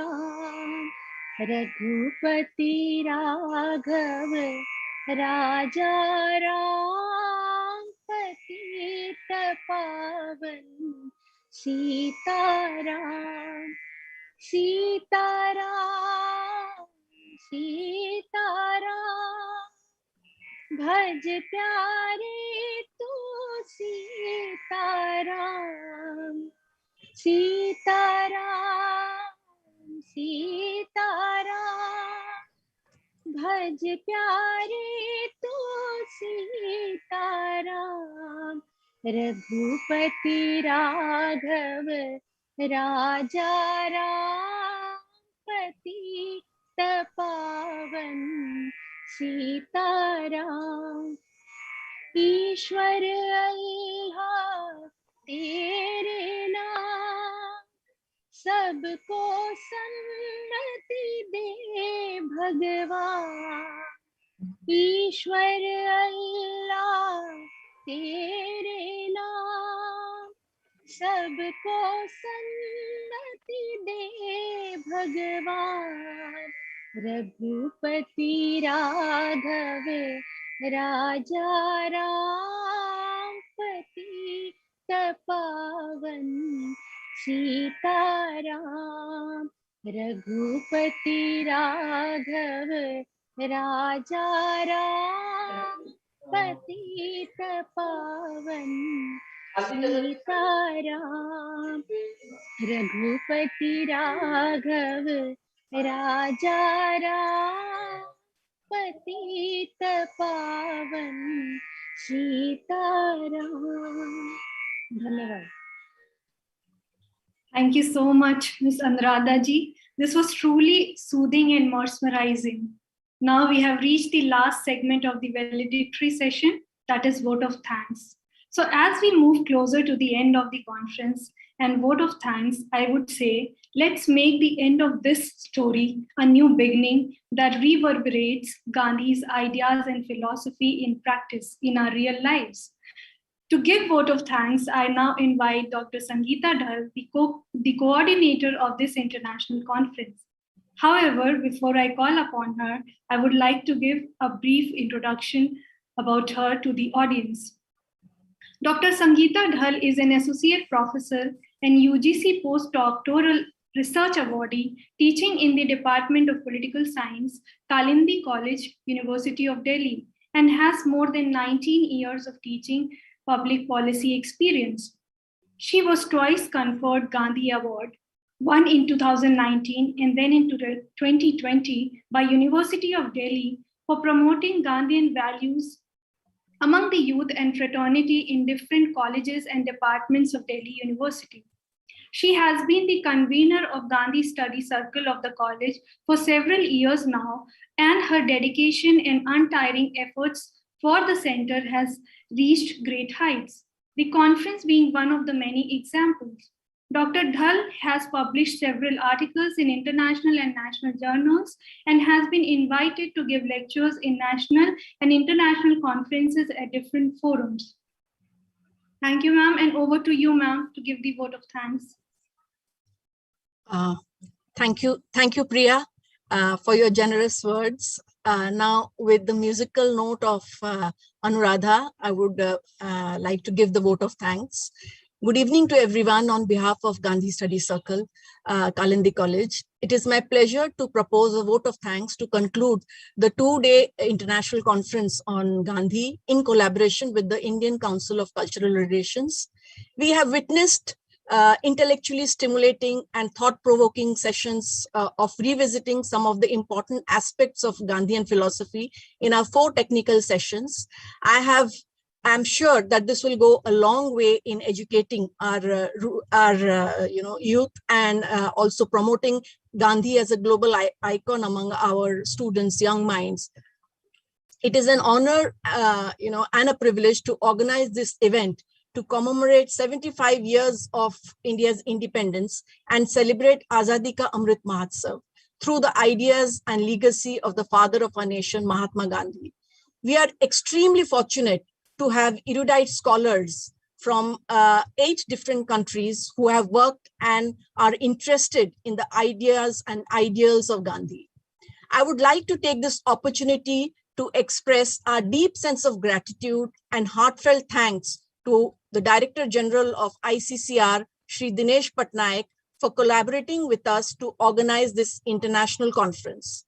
We are indebted to our chief guest, Madam Professor Lillian Timbatwe, Honorable Judge, Supreme Court, Uganda.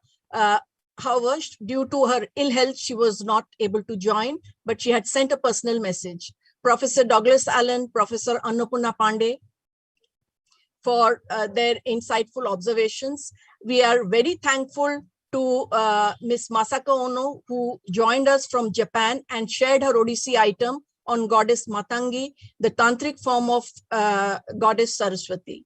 We are extremely grateful to the eminent resource persons who joined us from USA, Bangladesh, China, Japan, South Korea, and Sri Lanka, who accepted our invitation and shared our enlightening thoughts on Gandhi. We are also grateful to Dr. Shobhana Radhakrishnan for sharing her views on Gandhi and also her real life experiences based on Gandhian ideology and how she has been a global ambassador in promoting the values of Gandhi.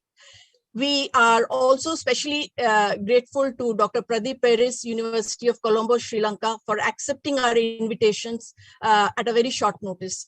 I convey my gratitude to my faculty members, to Associate Professor Dr. Sanjeev Kumar, Zakir Hussain College, In fact, the idea of this conference germinated when I was discussing few things regarding, both of us are convener Gandhi Study Circle. So I am happy that, Sanjeev, you were able to contribute to my conference. Dr. Manila Narzari, Dr. Priyabala Singh, Ms. Kirti Lotni, Ms. Punchuk Dolkar for conducting the sessions efficiently. And my heartfelt thanks to each of our conference organizing members for their untiring efforts and their vital support to organize these events. I would definitely like to, everyone to switch on their video, but that will be at the end of the session for a group photograph. And it's a teamwork that has really made the conference successful. So I am, the mails that have reached you, the background, the backend support, the technical team, Kapil, Shweta, Sudha, she's managing the YouTube. This program is coming on YouTube live. So I'm extremely grateful to each of my, committee members who have helped me with their support. I am also thankful to our principal, Professor Naina Hasija, for extending her support to Gandhi Study Circle. Most importantly, I express our gratitude to Director Professor Sanjeev Singh and Shri Nitin Darwar of Delhi University Computer Center for their timely help and support for providing us this technical support to organize this online conference without any technical glitch, because 2 days we have faced no problem as such. Now to express my sincere thanks to my student volunteers. I must say the posters that you see, the brochures, the posters, I express my thanks to Samiksha Gosai for designing the poster, Vasundhara for designing the brochure and all the certificates that the participant will get, for Preeti, the introductory video at a very short notice, she made this, and all of which were highly appreciated. And they were, I must tell you, they were highly professional, and we were extremely, the entire Gandhi Study Circle members have been extremely impressed with the student volunteers, and my sincere thanks to them. And special thanks to Garima, who is actually working behind the scene, processing and the 300 registration forms that we have got. And thank you, Garima. I also express my satisfaction and pleasure to all our student volunteers of different disciplines who have worked tirelessly and enthusiastically. Last but not the least, my sincere thanks to Ms. Mamta, Ms. Vinay, our technical staff, who have actually managed this e-conference to be successful today. So with that note, I would like to conclude, and I am really thankful from the bottom of my heart to have you all amongst us for this conference. Thank you. We request all of you to please switch on the video so that we could have a group picture, please. I can see a lot of, our faculty members from our own department. Reena ma'am, Neela. In fact, we'll request all our students also to. All students also, please. Charudati also must. Dr. Vinita. Dr. Our esteemed guests are here. They can also please switch on the camera. Please, all of you. Thank you so much. Yeah. Yes. I can see Deepak Bhai joining us from Cuttack. Thank you. Thank you. Yeah. Professor Nizam, welcome. Welcome to the valedictory session. Yeah.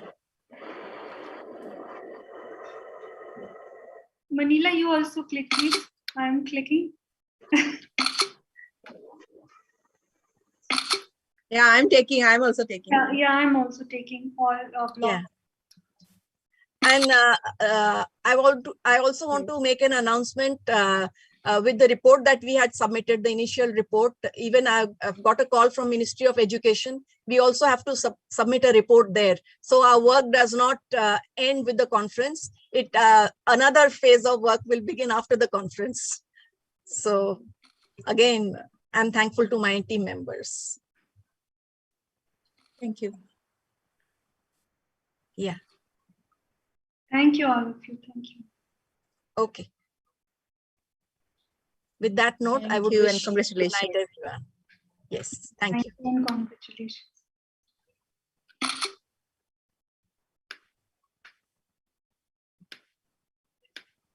And kindly fill up the feedback form if you want to.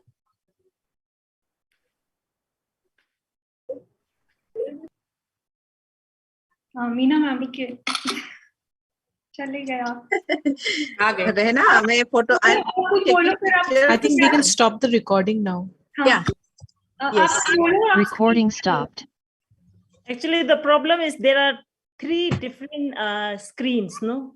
So everybody is like, There is a screen. Yes. आप बोलिए। I am taking all the slides. No, Nivedita Giri is here. Nivedita Giri, you should have opened your screen. She opened her screen. Nivedita, आप कुछ बोलिए।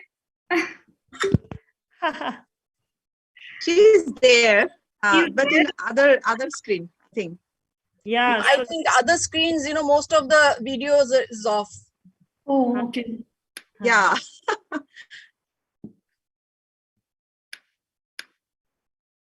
Thank you. Thank you. बहुत सारे ले लिए।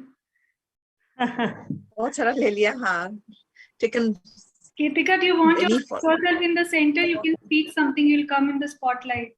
Yeah, but if you go to the view, then if you if you click on the picture and then pin karega, obviously it will come like a speaker. You don't have to speak. I don't know. I've spoken so much today. I don't know if I need to be in the middle. Yeah, you just click the view. Yeah, and all our Gandhi Study Circle members are here. Oh, we are not the members, ma'am. No, you are a session host, so you are. Yeah, we are not members. So I would request Professor Nizam Ahmed now, sir, at least now you can say a few words. Yeah. So please unmute yourself, sir. Sir, please unmute yourself. Yeah. Now, can you hear me? Yes, sir. You were appreciating to Wonderful, me personally, but now I wonderful. want you to say it publicly. I think I have worked with you for the last few years. You have impressed everybody, and the session. I think I have attended all the sessions. These were wonderful. I have learned a lot, and I look forward to attending these sessions in the future. Thank you all. Thank you. Thank you, sir. Thank you. So we'll plan more in future, sir. Sure, we will be part of that initiatives. Yes. It will be a pleasure and it will be an honor for us. Yes. Part of those initiatives. Yes, sir. And you must have liked Gandhi's bhajan sung by Anuradha. She has a beautiful voice.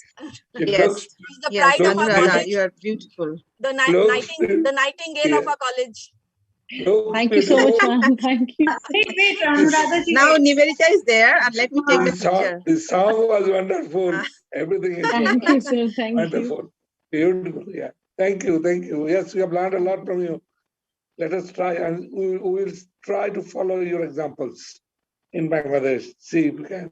That's really wonderful. Pleasure. Wonderful event. Yeah. Wonderful. Thank you, sir. Thank you, Thank sir. you. Thank you, sir. Thank you very much. Thank you, sir. Thank you. Okay, sir. So with that Thank note, you. I think all of us will say bye to each other, congratulate each Thank you. other, Thank and you say all. bye to each other. Yes. Yeah, Congratulations ma'am. to Convenor Congratulations. and all the Yes, team ma'am. Here members. is Shweta. Can Congratulations. everyone see Shweta? Shweta, please spotlight yourself. Let me, she is, along with others, Shweta has been the co-host for the past few days, and not only that, the technical aspect, apart from Kapil. Now the main, where are you, Kapil? आप भी spotlight पे आ जाइए. The person who Let has me take brought the Shweta's Kapil picture कहाँ also. है? Kapil, please let everyone see you. Thank you, ma'am. Thank you so much. This was a really wonderful program. बहुत अच्छा हुआ. And so much things to learn.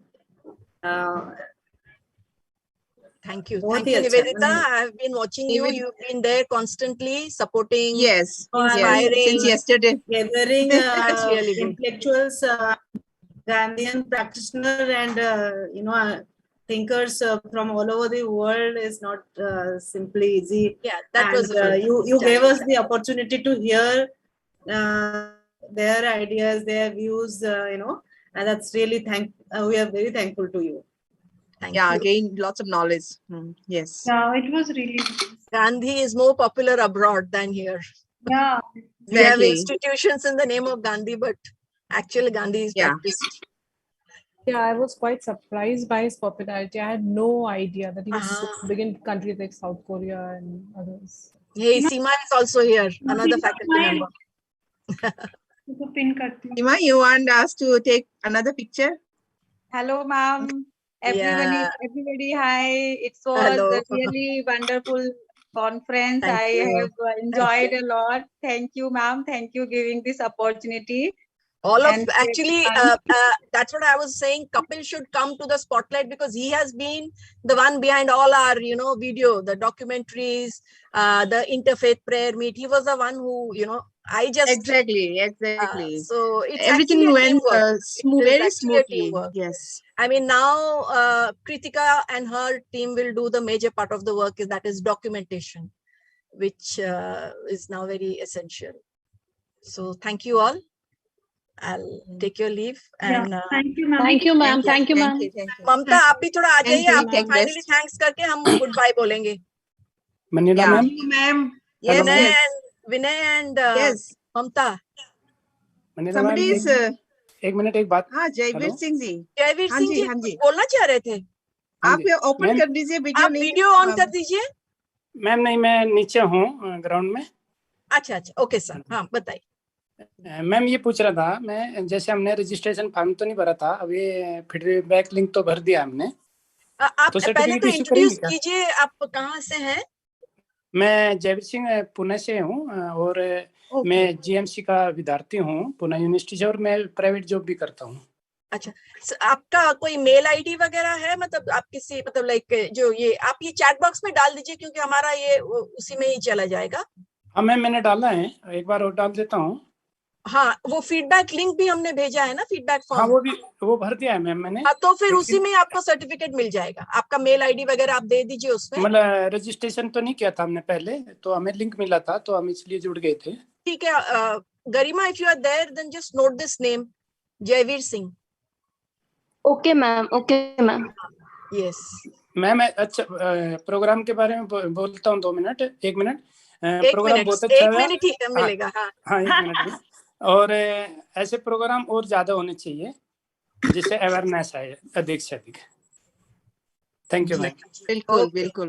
ममता जी आपका चेहरा नहीं दिख रहा है तो थोड़ा सा वो नीचे आएंगे. आपका फोटो नहीं आ रहा है. किसका? ममता जी का. ममता I couldn't see her face. I tried. Mamta, where are you? Mamta or Vinay? Where is Vinay? I couldn't see Vinay. No, they have really worked behind the scenes. Kapil, he's not here. I was like. There, Mamta. She has her lunch for my conference. Thank you. Thank you for the appreciation. Vinay, आप भी आ जाइए please. आपका भी photo लेंगे हम. And I'm so happy that all our students have also joined for the incentive of 1 attendance. Exactly. Thank you, ma'am.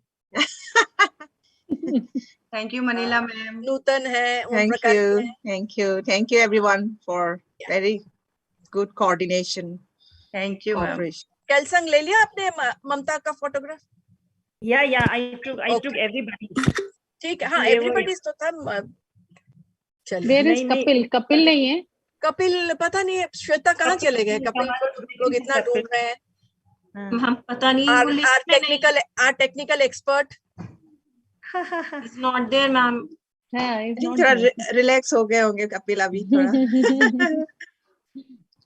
Even he Kelsang का PPT भी share किए थे. I mean, he had taken the entire responsibility.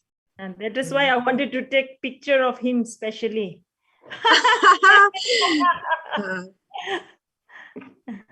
And Vasundhara, are you there? Vasundhara is not there. Vasundhara, have you left? I think students they left. I think. No, Vasundhara. ठीक है. Okay. So I'll leave. I'll take your leave, everyone. Yeah. Thank you. Thank you, everyone. Thank you, ma'am. Congratulations. Well, awesome. Congratulations to everyone. everyone. Thank you. Thank you, Manila. Yes. Thank Bye. you. Priya, lovely.